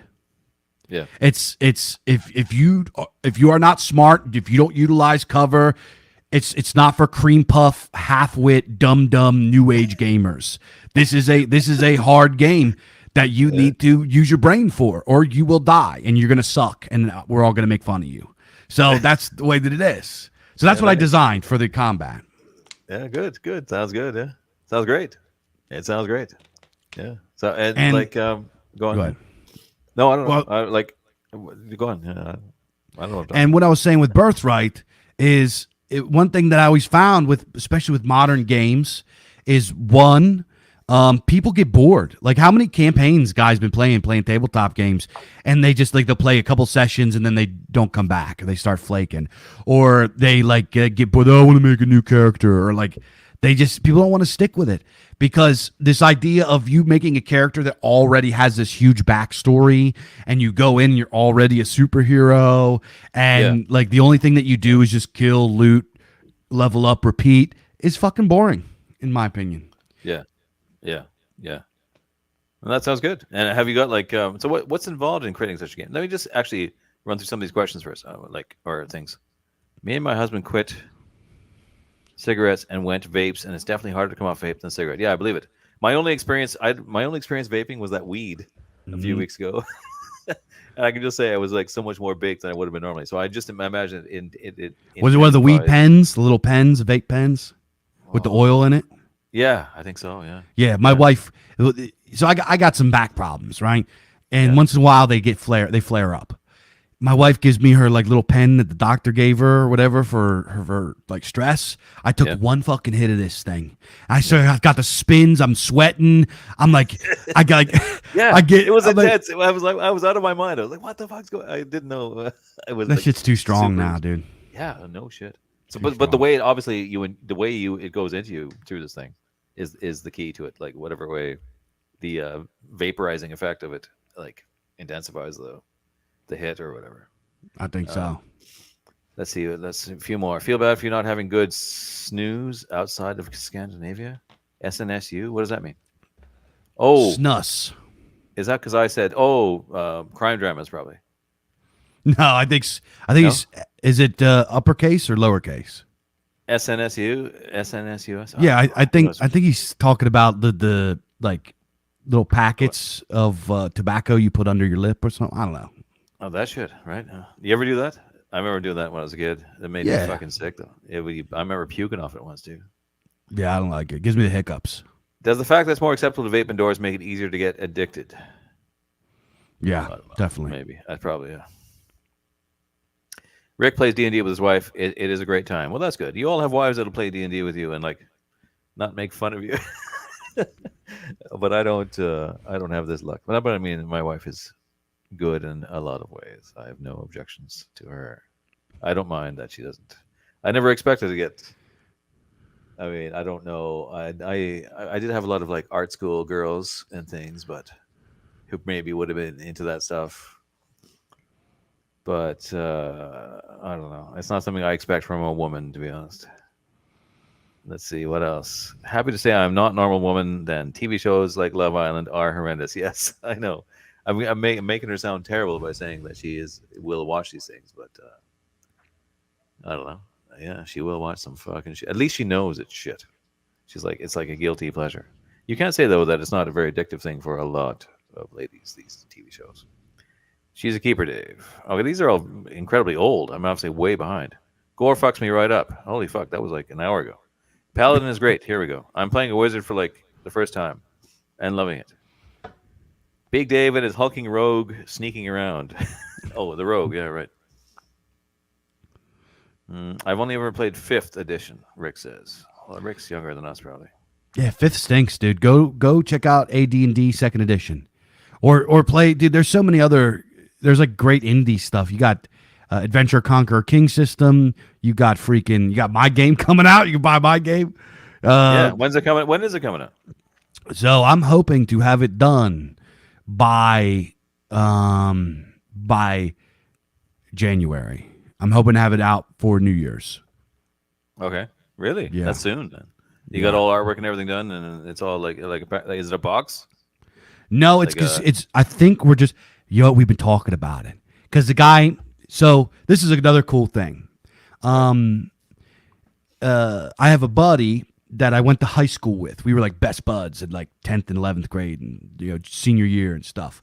And this guy, me and him, we were the tabletop bros. Like all of our friends played tabletop, but me and him like really got into it. And we would like homebrew our own systems and our own games and stuff like that a lot. And that dude eventually, me and him, he like left the area. He moved like far down south. So I actually haven't seen him in probably, I don't even know, 10 years. I don't know. I haven't, maybe longer, 15 years. Yeah. That's since I've seen him, right? Right, that's a long time, yeah. Yeah. 15, yeah. That's as long as I've been in Ireland, which feels like half my life. I mean, yeah. So me and him haven't seen each other in like forever. He's like lives far away. But he like, kind of went on a similar ideological, philosophical journey that I did, like kind of in his own way. And popped up, and now he shit posts with us on Telegram and stuff. And me and him, even though we're like. No, you mean he went on the same journey on his own, or because you were influencing him, or what? No, on his own. On his That's own. cool. That is cool. That Yeah, is isn't good. that That's cool? rare. That's rare because I had a good buddy like that, and I thought he would kind of join me on that kind of way, and he did not. But anyways, go on. So me and this dude have kind of had like similar life journeys, but like thousands of miles away or whatever. Yeah. So, he's kind of like the guy that I team up with on this project, and he wants to do a box set like OG. He does he's really really good with like 3D modeling and stuff like that, and he does 3D printing and like makes his own minis. He's like really smart with this kind of stuff. So he's like, I want to produce some minis and make our own stuff, and let's do a box set like the OG. So if we decide to do a box set, it'll probably be further out than January. But that's obviously major printing cost and material cost. Yeah. Right. So what's the affordable price you could get it down to based on how much it would cost? Did you look into it? Obviously for a box. Yeah. A box set. A printed box with even black and white art on the cover. Probably black and white, right? You may as well go for old school because color would be insane, probably. Well, we've actually found a service that'll just make the boxes for us, and if we fold them up ourselves and put all the crap in ourselves, all right, okay. We're still looking at so to come with just a handful of minis, the dice, the box, the book, and like a play map. We'd have to get charge. The dice. You just buy your own dice, whatever dice, and put them in there. Yeah, whatever. Yep. We were thinking about design our own, but you can just buy cool looking dice for cheap now. You know what I mean? Especially 6-sided ones. Pff, yeah. You know what I mean? So we might do custom ones just because, but with everything we're looking at like $50-$60 to make a with shipping and freaking everything in order to make it and make it worth our time. It'd have to be $50-$60. You know what I mean? No, that sounds reasonable.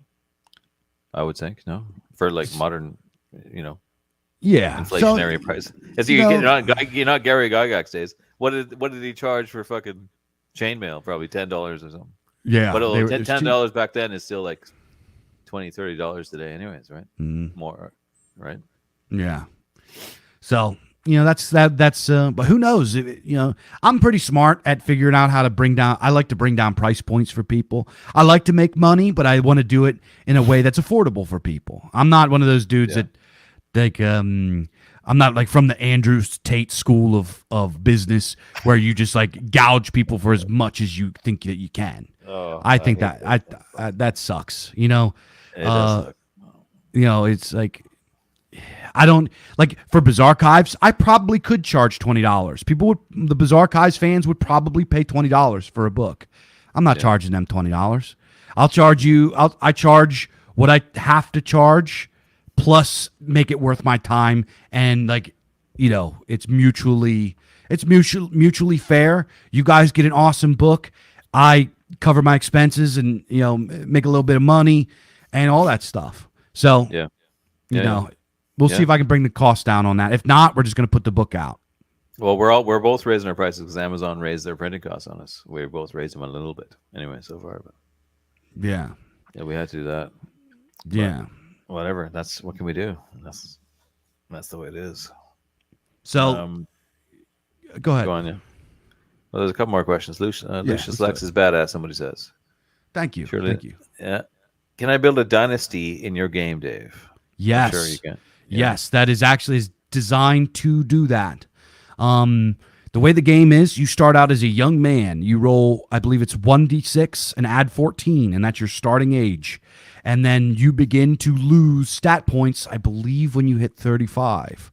So when you hit 35, your strength, which is might in my game, your might starts to decrease. As you get older, your physical stats start to decrease. So by the time, and also there's a whole calendar in there. The game master has to keep track of a calendar as days go by and all this kind of stuff. So as time goes, you get old. And as you get older, you get your intelligence and your wisdom and your diplomacy stuff goes up, but your physicality goes down. So as it is when you actually age in real life. So as you get older, you don't want to keep adventuring. Plus, adventuring in this game is really dangerous. You want to send hirelings and thralls, and like you want to send underlings out to go do adventuring for you, and you can play as them. You play as them on adventures, but also you begin to manage an estate, which can grow into a fief and eventually grow into like an empire if you so choose and you're smart enough and nothing terrible happens. So you can eventually grow into having an army. Like just earlier, what I was working on is I was working on like cannons for ships and siege weapons and all that kind of stuff. We've play tested that, but I've added a lot of new mechanics, so we have to play test more to see how well it works. So I really, really want that experience of you start out as a kid, a young adventurer, and you can grow into something great and eventually become like it was in Birthright, but a little bit different my way. So it's a game that has many different levels. You could play many different ways. You could stay as an adventurer. You could play as an outlaw. You could start like a gang of pirates and create like a trade route. You could be like silk traders or spice traders. You could do whatever you want and grow and become powerful if you want. Or you could just explore dungeons the whole time. Whatever you want to do. Very good. Rick D sends a super chat and says, possible live play stream for Dave's game. That would be funny. Do a live. We've How would talked you do about that? it. Oh, did you? Okay. Yeah, so I don't have any, like, I'm woefully unequipped when it comes to cameras. I have some sound equipment. My visual, like, my recording equipment is not good. Like I'm using a Logitech webcam right now. That's like the best camera that I have. I don't really have good cameras. So I'm using this shitty camera that came in my laptop. Yeah. The potato cam. Yeah, I'm using a potato cam. So, but who cares? Does that matter? I mean, who cares? No. If you had like 4 potato cams, 5, or like. I want it to look clear so people can see what the dice rolls are. They can see what's going on. I want them to be able to see what's going on. You know what I mean? You really? I wouldn't be too worried about that. Okay, fuck it. I'll just do it.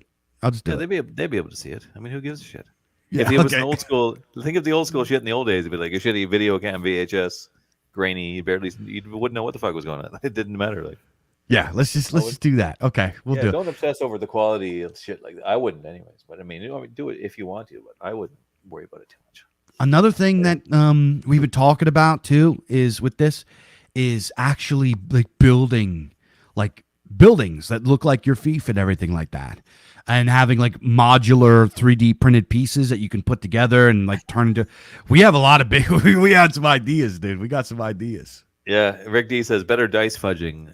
Laugh my ass off. Yeah, because that's hilarious. Because when I was DM, I dice fudged every fucking roll based on how I wanted the story to go. I would basically make the fucking thing up. Like, oh, you missed. Oh, isn't that terrible? I mean, I would roll behind the screen like so often and just be like, make it, which would be hilarious to catch on camera. And like, no, but invariably I would lead them into a tale that was like, nice and enjoyable, and they would have a great time. Yeah. And Yeah, there's I know that's different cheating. that's yeah, it is cheating. But you know what? That's a style of play. You know what I mean? It's the style of play is like there are storyteller DMs, and then there's kind of like mastermind DMs that craft like crazy, sprawling dungeons with traps and puzzles, and then there's guys that do it different kinds of ways. And I think any type of way that you could sit down with your buddies in real life and have fun at a table and like use your imagination and strategy and stuff like that is positive. Oh yeah. Fresh says, you could use online tools like Owlbear and stream alongside. I don't know anything about that. Maybe you do. But Yeah, ever hear I about have I have what do I have? Dude, I have so much crap on like computers and apps and things. I do have. I don't think it's Owlbear. I think it's a different one. And I also have like a virtual tabletop thing that I bought on sale that you can use to kind of demonstrate how it works. And I don't. So, there are options out there. I would much rather just set up the cams and then like have me and my buddies sit down and you guys can watch me and my buddies game. Yeah. How many buddies do Because you normally play with?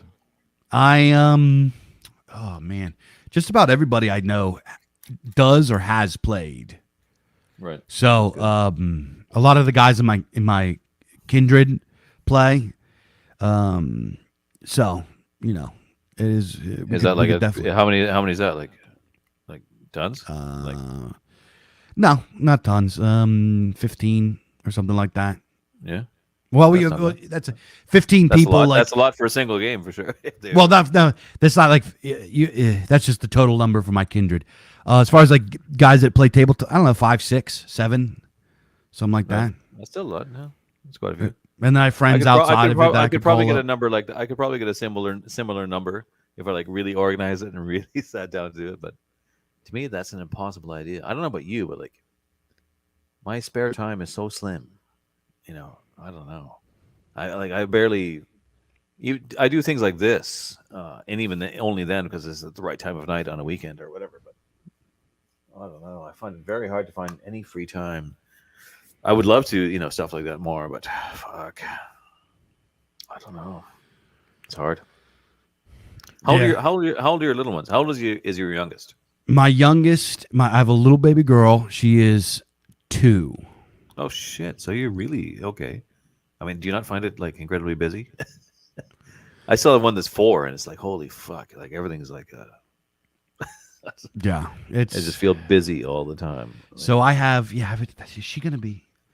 When's her birthday? Her birthday's coming up, so she's gonna be 3. She's like days away from being 3. And then wait, what day is it? Okay. I almost yeah. panicked because When you have enough kids, it's hilarious because you forget their birthdays and stuff, and people laugh at you. It's like I don't know what I have a vague idea of what all their birthdays are. I already like just can't remember birthdays, Yeah. right? I I was always remember terrible with it. I can't remember my mom's birthday. I can't remember anybody's birthday, right? Okay, once again, this must be our because I'm very similar. I'm really retarded with remembering birthdays. What a weird trait to have. Once again, a similarity in our whatever makes us, because really, it's not a joke. Whenever I have an idea, I have an idea and I think, oh, this is great, and then I may start it, or I may just talk about it, whatever. And even if he hasn't already done it, I'll mention it today, and he's like, "Oh, yeah, I was thinking the same thing." Or Yeah. more often than not, he's already embarked on it and already started it. Yeah. And it's like, okay, It's well, what the fuck? the only reason I'm ahead of How you did is he? because of time zones. That's it. Yeah, whatever. I don't know, but this is, really, I'm not sure. I haven't experienced it this many times with any other individual other than you. Where it's like, okay, we had the same idea, and in so many weird tableau of things, not just like RPGs or fictional things, or just even in like religious stuff, or I don't know. It's kind of a weird thing. It must be What like a weird similarity of viewpoint somehow or something. do you have? Do you ever do the what's that called? The fucking MBTI. You ever have that Oh, done? the Jungian thing. I know Yeah. somebody's really into that and is always on about it. And You ever get read? well, she told me I was probably this one, whatever the four letters were, and then she thought, well, actually, you're probably this other one, is what she said more recently. Mm. But I mean, I don't know what any of it means really. And I like Jung. I'm really into Jung, but I haven't really studied that. Have you? I don't know. No, dude. It's like I have a kinsman that's like really really into, is like expert with it, does readings and all this kind of stuff, and I had to ask him. He like gave me a full reading, and there's times like it's like, yo, what am I again? What is that thing? I can't remember those. Anything that's just like identified by just letters and numbers, I Hmm. can't. It's just not gonna. I'm not gonna remember it. Yeah, that's it, isn't it? Yeah, that's like a problem. That is the weird. That is.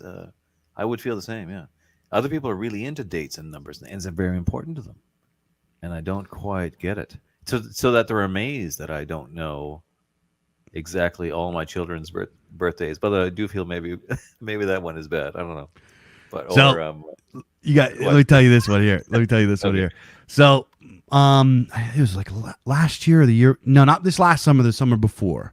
My middle son, who I guess he was 4 or 5, I think. He like And he their was. ages too. They're always asking me. They've been like, "Dad, what age am I?" I'll have to think for a minute. Maybe I'll get it wrong. I don't know.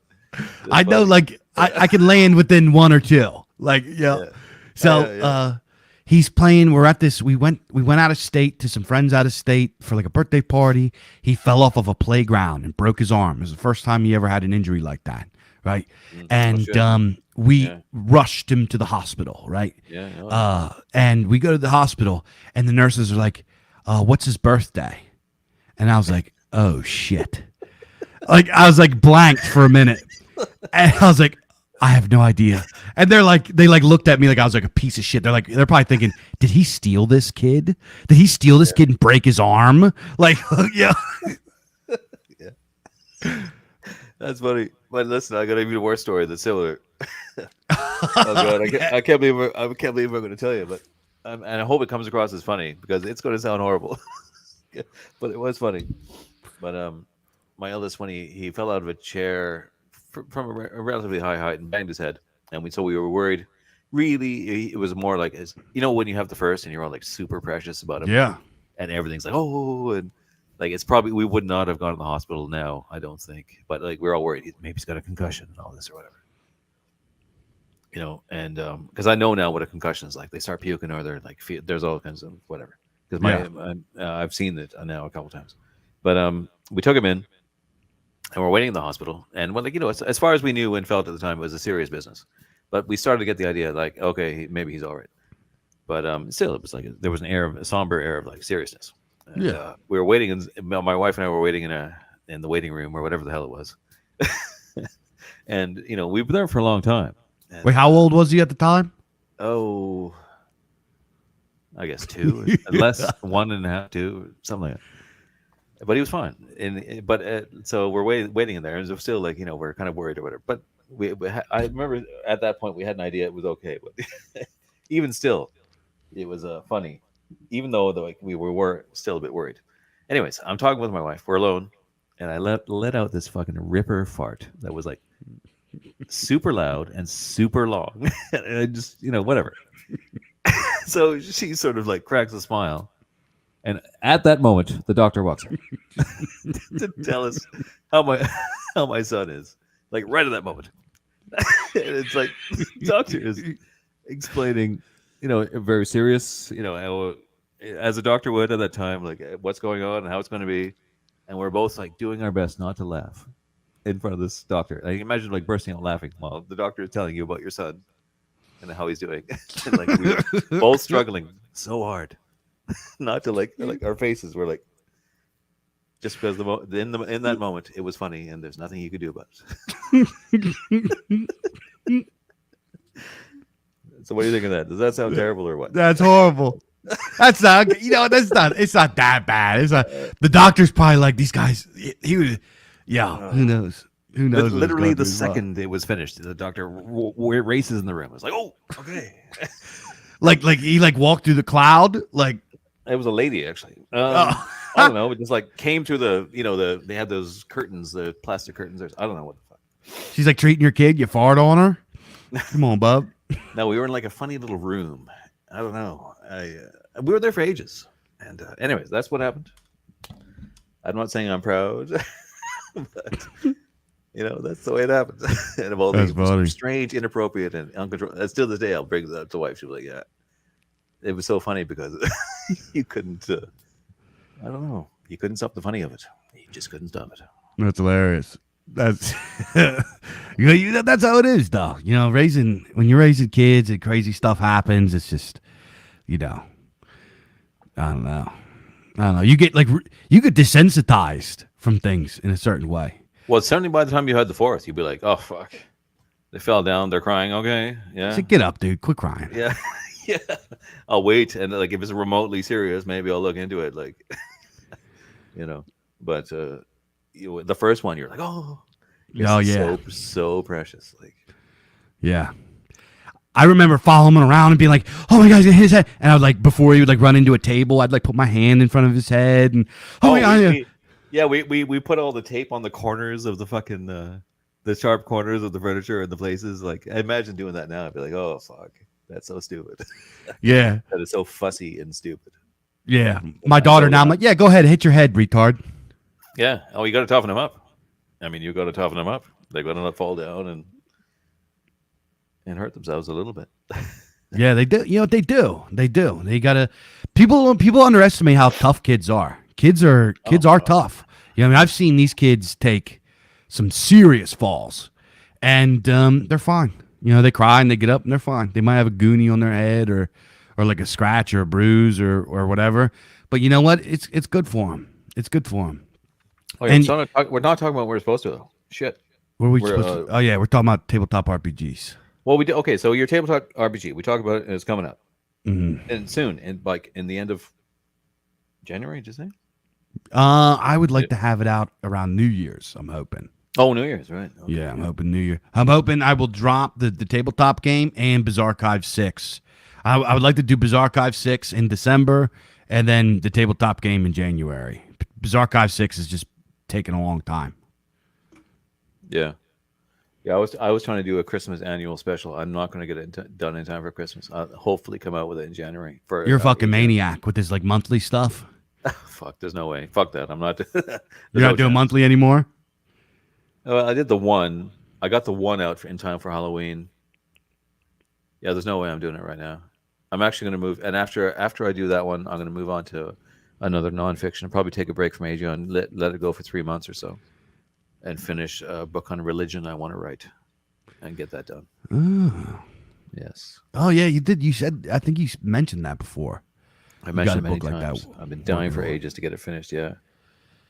You just feel like obligated. So once like we're locked in this cycle, like you've done the next Bizarchives, you're like, okay, I got to do the next one. It's like, I got to get back into it. Yeah. Like if you want to do something else. Well, you're doing well finding time for the shit you are. The fucking RPGs and the video games. Oh, the video game is what we should talk about a bit too, right? Yeah, sure. What? Did we already? Yeah. No, we didn't. We have not. We have not. Okay, talk about that a bit because I got to go actually in about half an hour or so. You got half an hour to talk about the video game. So, go on. And what were you gonna say? No, I was gonna say I'm gonna switch over to Telegram. You should come on there too if you want. Or yeah, we could do that. Yeah, I cleared my schedule for you. Oh, good man. Excellent. Thanks.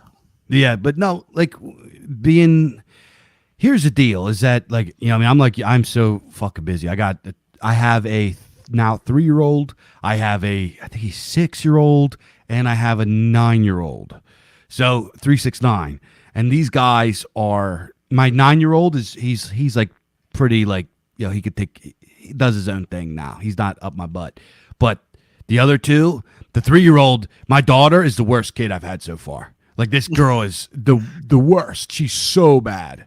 So bad, right? And then my middle son, he has eternal middle child syndrome. He's a motor mouth. Daddy, daddy, daddy, daddy, blah, blah, blah, blah, blah, blah, blah, blah.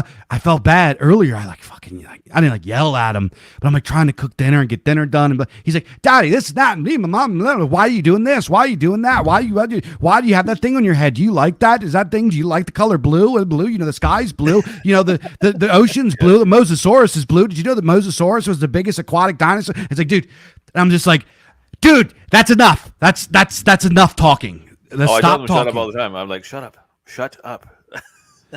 Oh my God. It's like, like they But talk. you're right, though. You mentioned specific ones. Yeah, specific ones will be much more work than the others. My eldest daughter, she's not so bad now, but the first 2, almost 3 years of her life, she did nothing but shriek. Oh my And God. not as though she was in pain. Nothing was wrong with her. Just like whether she was happy, sad, whatever, she was like screeching at the top of her lungs, all fucking all day long. At some point, just like making this noise. We didn't go to a restaurant for like 3 years. It was like such a hassle. And it was just, yeah. Anyways, I just want to say that. Go on. What was it? Oh yeah, the video game. We were supposed to talk. Yeah. I should. Man, this is. I'm usually a good promo guy. It's like, but when we get linked up, my promo stuff goes out the window, and we go off all these tangents. But And maybe it helps, or maybe it doesn't. I don't know. who knows? Who knows? Yeah. I'm having fun. So video game. So my video game project, it's not just my video game project. It's also called Grim Earth, which is part of my intellectual property. And the head developer is a fella named Fornull. Folks on Telegram or whatever might have seen him around, or folks on, follow this kind of stuff on YouTube might have seen him around. Really, really brilliant guy. So I wanted to do a video game. And I was like, dude, I want to do an old school style video game. And I was like, I want a developer from the old days. I want a guy that's like, like me, or maybe old enough to be my big brother or something like that. I want a Gen Xer, or I want a guy that like made video games in the time where video games were dope, right? Eric Wag says you should pitch in your radio voice. My radio voice? Is he not doing his radio voice already? I thought this was my radio voice. Yeah, no shit. It sounds like it to me. Yeah. Anyways, yeah. Don't mind. So Thanks, though. So the Grim Earth is Fornull. He's the lead developer on it. He's put this thing on his back. This guy's put this thing on his back and like really gone crazy with it. We have another fella that does a lot of the art and visuals, and he did like some promotional stuff. He did the 3D video that we have. His name's Arturi Kivela. He's a Finnish guy, really, really talented dude. Oh, that guy, yeah. People on Telegram that are into like art stuff, that are in the art kind of spheres, will know him. He's really a talented artist. He does digital art too. So he's shown me some of his art that he does like digital painting, and I'm like, yo, did you do that? Is that fucking acrylics or something? So he's like really, really good. So we've all teamed up to put this thing together, and it's going really. I sent Brendan a download link, but he didn't really. He said his computers. There was complications. There was complications. Not the least of which is that I needed the fucking Xbox controller, and there's no way I'd be doing this if not my eldest was not on his Xbox right now. He'd be in here fucking harassing me. Yeah, it's all good. Movies with him or something. It's all good. So the demo is done. We release. I'm actually about to send out probably in the middle of this month. I can't remember. In the middle of this month, everybody that already donated is going to get a copy of the demo. It's going to be available for pre-order very soon on Steam, and it is a fantasy, it is a dark fantasy hack and slash adventure RPG, similar to something like Gauntlet. folks remember like the 3D Gauntlet games. Gauntlet, yeah, I remember that. Yeah. So if That you was like good. Gauntlet, Right. if you I like love Gauntlet. Gauntlet, Yeah, Gauntlet's I haven't thought about fantastic. it for the fucking years. I wouldn't have Gauntlet. Shit, I wouldn't have not thought You of remember that. Gauntlet Legends, the first 3D one? Oh, I don't know if I know that one. Maybe. Yeah. So that was don't my know. main inspiration for it because me and my Okay. buddies played the shit out of that game on Right. it was in the arcade. Back in Arcade, my yeah. day. Yeah, back in Yeah, my yeah, day. yeah. I We used remember to the go arcades. Yeah, fucking the arcades. Yeah, we go play it at the yeah. That's where I arcade would have played Gauntlet for sure. Yeah, Gauntlet. and I loved it. I thought it was fantastic. And I was like, dude, nobody makes these kind of games no more. Like co-op, like action RPGs that are like kind of streamlined, that are more built around, you know, that aren't Diablo is out, but Diablo isn't like it used to be. And Diablo, there's a little bit of a different vibe. It's, so I wanted to kind of like take all of these elements and I wanted to make something that was kind of like those. So I got Fornall on board and I was like, yo, this is my vision, just go nuts. And he has crushed it. And for folks out there that has seen the demo, this game is, let me see if I can. Oh, I don't think I can bring it up on here. Can I present a video file? Give me one moment here. I'll keep No problem. I'll keep yakking. If you want to check for like super chats or something, I can see if I can find it no, here. I think we're pretty much caught up, to be honest. So let me see here. You were correct about snus. SNUS. It's a tobacco of the mouth, I believe, of Scandinavian origin. Let me see here. Where is the one moment? If I can get this loaded up, it will be cool. So guys, give me one moment to find this. I have it. Is this it? Yes. Okay, give me one moment here. Okay. Here, you do that. I'm going to run to the bathroom. You do that and play that, hopefully it works. I'll be right back, all right? Yes, sir.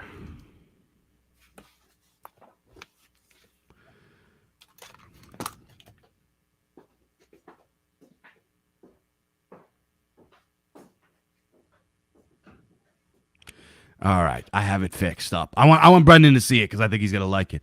But yeah, so that's what I got going on. We're doing this. We got this video game project. We got tabletop coming out with this IP, and pretty much my vision for this IP is this sort of becomes like our, this is like our Forgotten Realms, our D&D, our, Game of Thrones or whatever. Like this is our fantasy thing. And what I would really, really like when this stuff starts coming out is you guys out there that are like gamers, like tabletop guys that have been playing, especially old head. I see Eric Wag in the chat. I know he's the OG of this kind of stuff. Guys like Eric Wag. I don't know if Eric Wag plays tabletop games, but I would love for like get like a whole, like a black library, like how Warhammer 40K has it. We have video games, we have tabletop, we have like all this kind of stuff in this same universe, and guys could just go nuts with it and use the mechanics, use the whatever they want with it. And obviously we're gonna want to we're not gonna like make it open source and have a free for all, because that's how you let weirdos get a hold of stuff. But have like you guys know what I'm saying here, and grow it and turn it into something really, really cool. So that's sort of my vision for the whole thing is video games, tabletop games, books, I have a card game. I have like Magic the Gathering kind of fantasy strategy card game. I have the prototype downstairs. So I literally have, so pretty much when I went into all of this, when I started seeing, so I know you guys have heard me tell the story a million times. I told the story of I was complaining on a Facebook reply thing about some gay shit. People were pausing something up, some company pausing, and this smarmy libtoad goes, "If you don't like it, make your own." And guess what? Fuck around and find out. I made my own. I made my own Bizarre Archives. I'm making my own tabletop game. Fuck Wizards of the Coast pedophiles. I'm making my own Magic the Gathering. Fuck them. We're making movies. Fuck Hollyweird. We're making freaking video games. Fuck BioWare and all these like jerk offs that are making all this pause crap. We can do it. The thing is like we got to come. One of the problems that goes on in like indie everything is everybody like I want to have my little thing over here, and even a lot of the like e-celebs that are into books and games and stuff like that, they just like they're fucking vultures, they're parasites, and they just kind of like the only time they ever look down at us is to harvest us for content, right? They're a bunch of scumbags. But we here in the Necromunda, us guys can come together and get like all jump on one ship. And pretty much what I think needs to happen is somebody needs to build the biggest ship. And I think that, I'm going to do my best to build the biggest, coolest ship that guys want to hop on and join forces with. And then we can have a whole crew, a whole community of guys that just go nuts with it. And it just becomes something big and beautiful and unstoppable. Big machine. Brendo, I got it loaded up. I haven't played it yet. I think you have to add it. Oh, what do I do? Oh, I see it. Sorry. Oh, shit. Your lands are in ruin.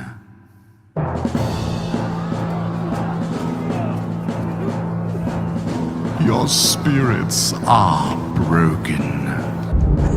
That's you doing a British accent. That's funny. That's good. Your temples are burning, and soon I, Necron, shall fulfill my destiny as your new god. All of Grimmearth shall fall to their knees before me, lest there is someone fool enough to take up the gauntlet.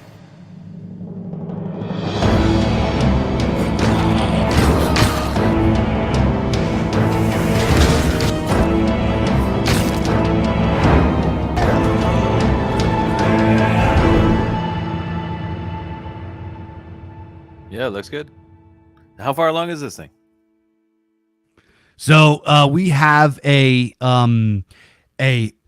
what you see here in the thing. We have new classes now. You're going to be able to play as a barbarian, an archer, or a wizard.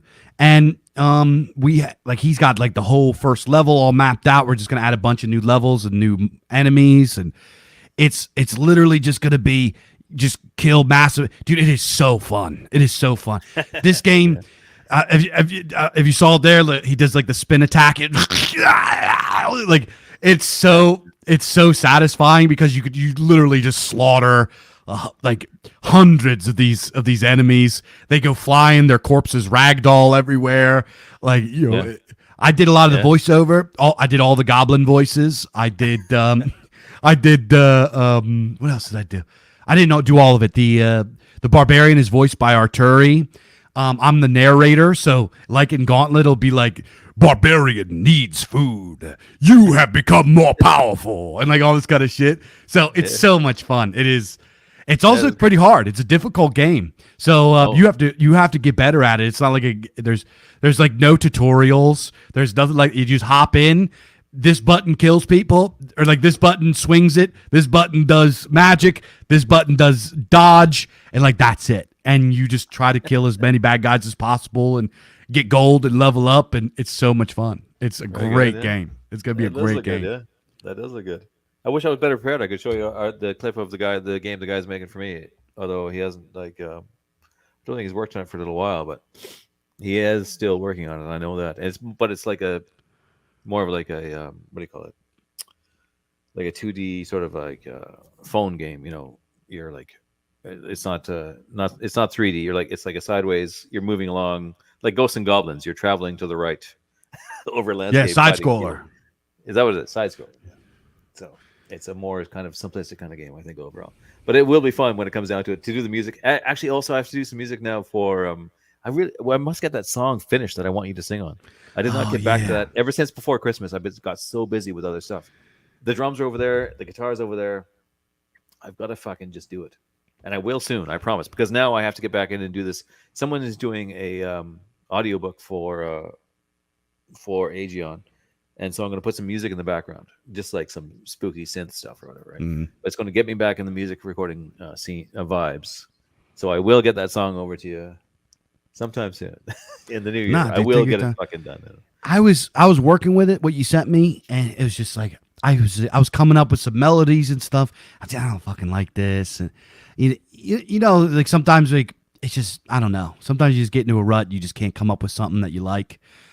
Yeah. Also, sometimes I wonder if what I'm coming up with is actually good, and I'm just being a piece of shit. You know what I mean? Oh, I thought it was pretty good. I thought it was good. It could be good. Yeah, I'd say it could work out. The melodies, I thought. Yeah, Yeah. I Well, thought. I also like don't. No, It's so long ago now. I'll have to.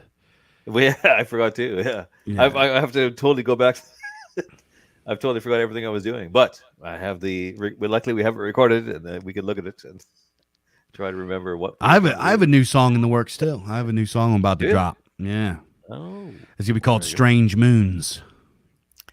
Jesus, you're doing Yeah. a lot of stuff at the same time. A lot of stuff. Yeah. Well, here's the deal with like I'm playing guitar anyways. You know what I mean? Mm. Like a lot of this stuff is just stuff that I'm doing anyways.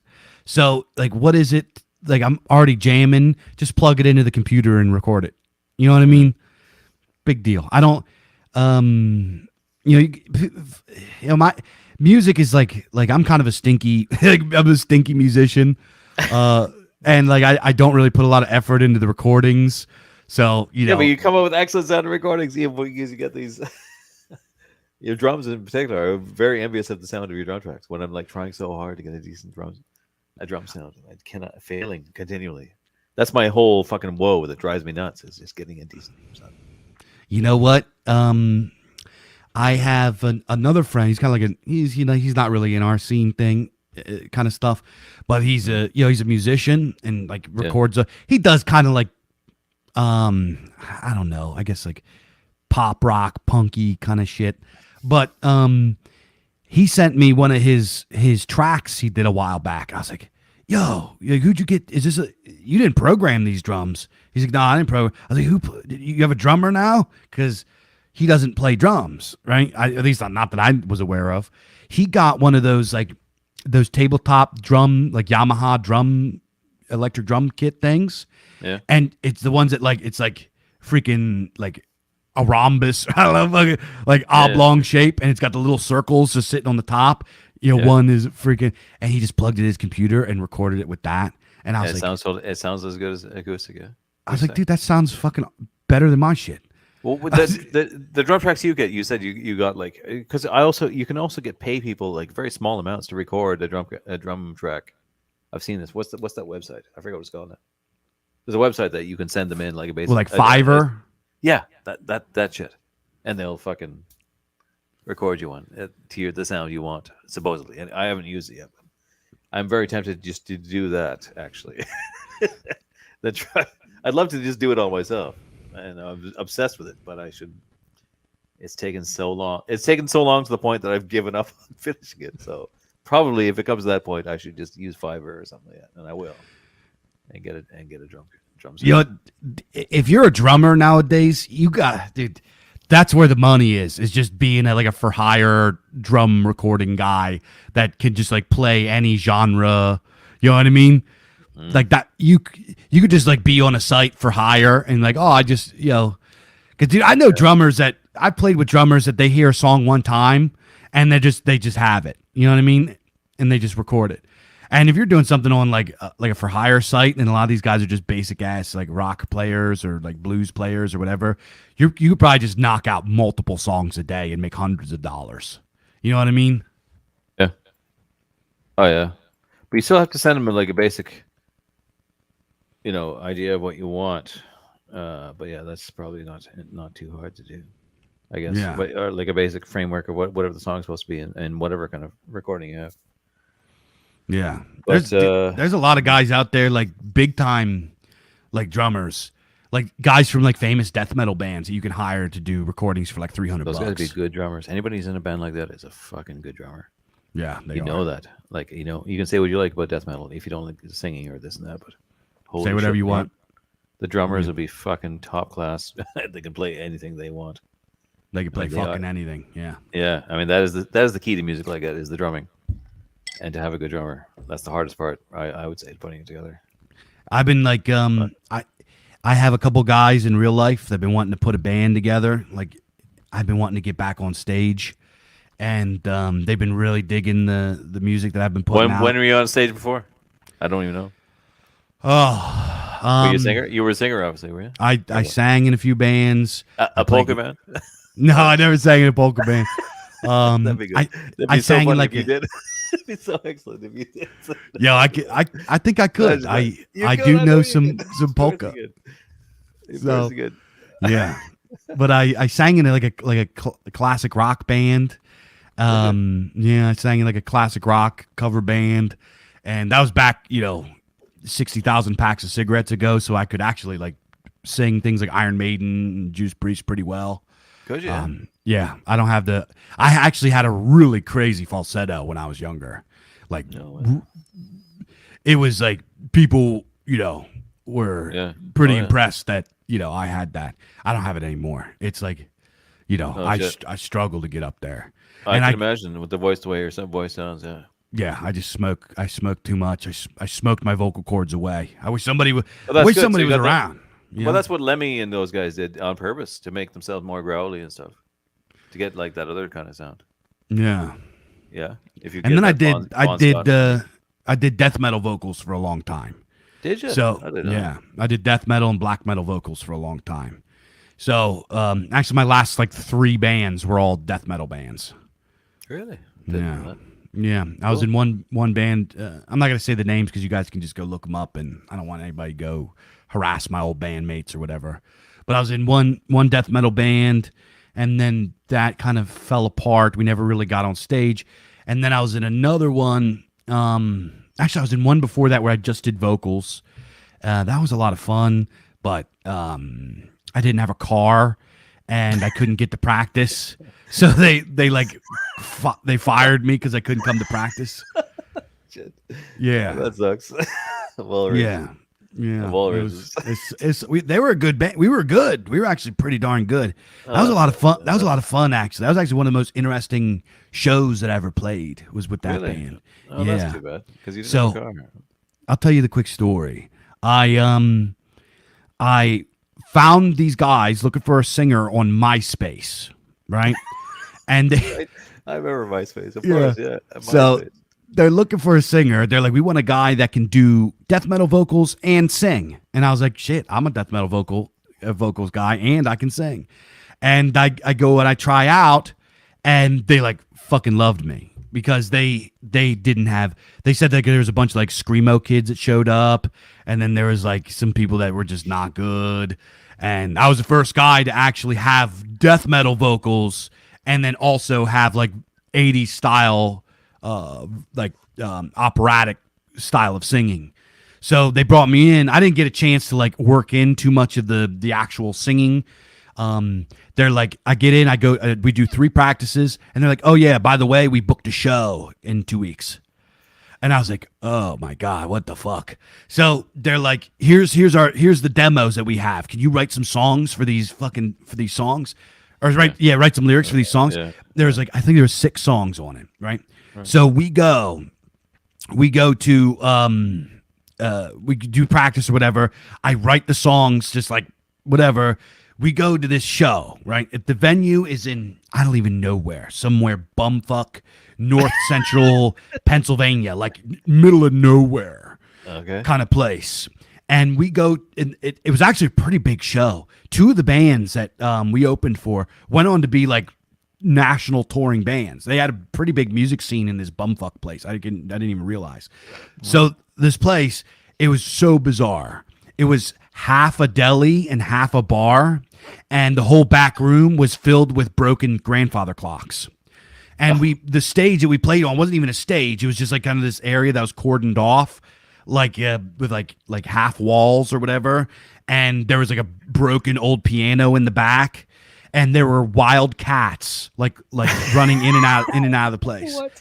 Yeah, so we go to this fucking. I was like, we're playing here. It looks like this old like colonial building. It's like fucking huge. This old colonial like mansion almost.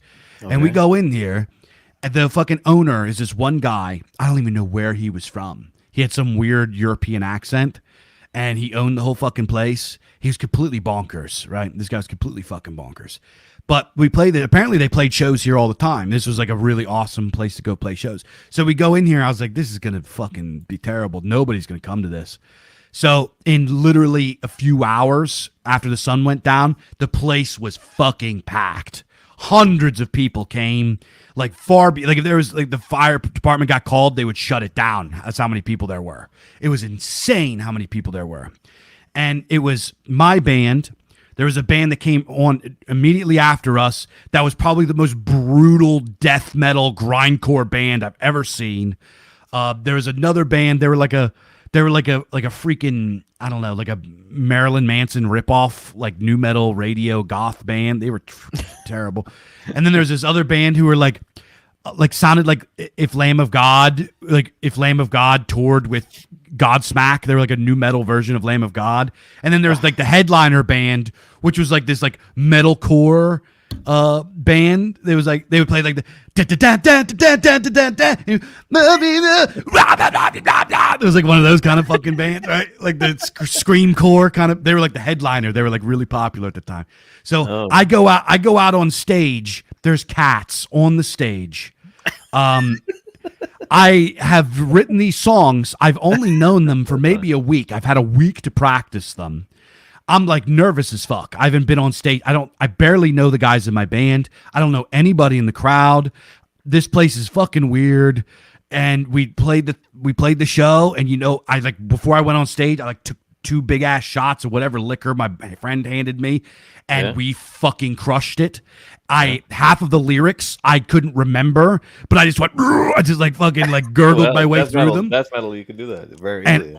at the time, I had crazy long hair. My hair was like down past my butt, so I was like, like we were all like windmill head back. We fucking lit the place up.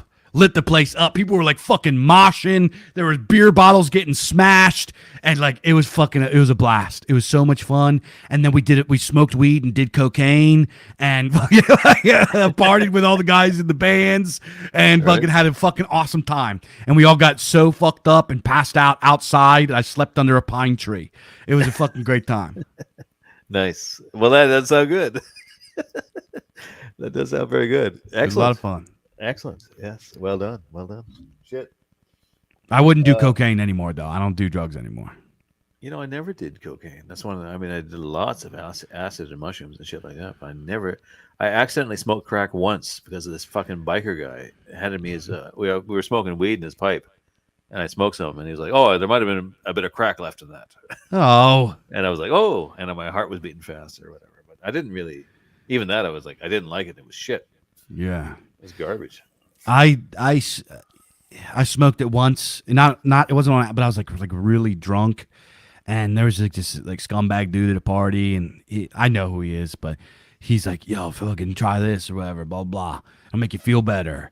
And I was like, I just got done puking and everything, so I was like, "Fucking whatever to make me feel better." He didn't tell me it was crack. He's just like, "Here, try this," and I smoked it, and it gave me a horrible headache, and I threw up more.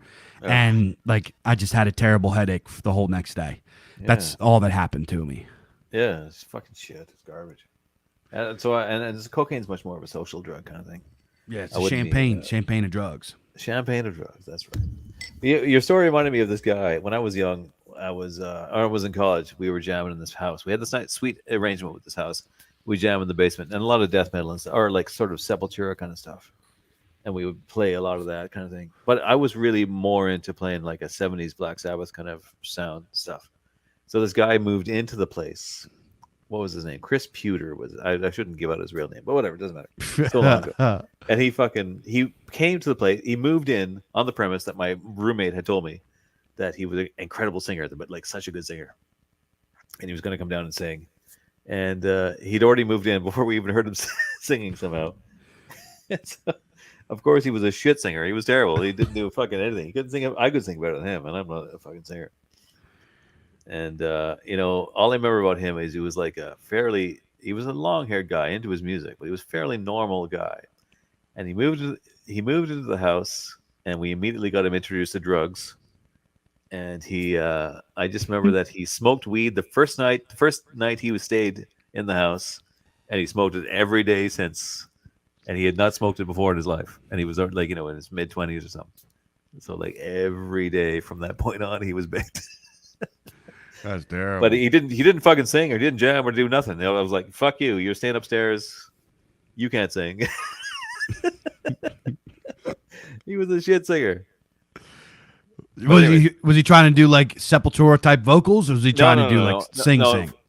Yeah, he was trying to sing like all he would do was he would just sing like "Born to Be Wild" or some stupid thing, and like he didn't do a good job at it. And it was just like it wasn't like it was like we were all jamming down there, and we just do whatever. So everything was there. Anyone could play whatever they wanted. People would come through and play. I would sometimes play drums or guitar or whatever, but I would try to. I had an idea of like being like a certain type of music, and it would be like I would jam with the Sepultura guys as well. I would be up for anything really back then, but in my heart, I always wanted to make a kind of Black Sabbathy type band. I guess probably, you know, even to Yeah, this day, like I would love to do that. that's what I'm doing right now, bub. Yeah, I don't know if yeah, have you heard the songs that I put out? yeah. It does sound like that. Yeah, it is good. Yeah, Oh, you're thank doing a you. good job. But it's like it's you. Do you have any other guys you're playing with? It's like just you, right? No, just me. Yeah. No, that is good. Yeah, Just me. excellent. Yeah, and me too. I'm going to do the same thing. Of course, we have the same idea and the Yeah. exact same fucking Yes, dude. Fucking thing we wanted to. send me some riffs. Let's collab, bub. Send Well, me we some will. riffs. Yeah, we were going to collab. Exactly. Yeah. Listen, I better go. I'm already late for that other fucking thing. So let's Yeah. shut her down and move over. And goodbye. Thanks for coming on, and thanks for watching, everybody. That's Dave, and that's his fucking comics, RPGs. That's it. You got it. So goodbye. End stream.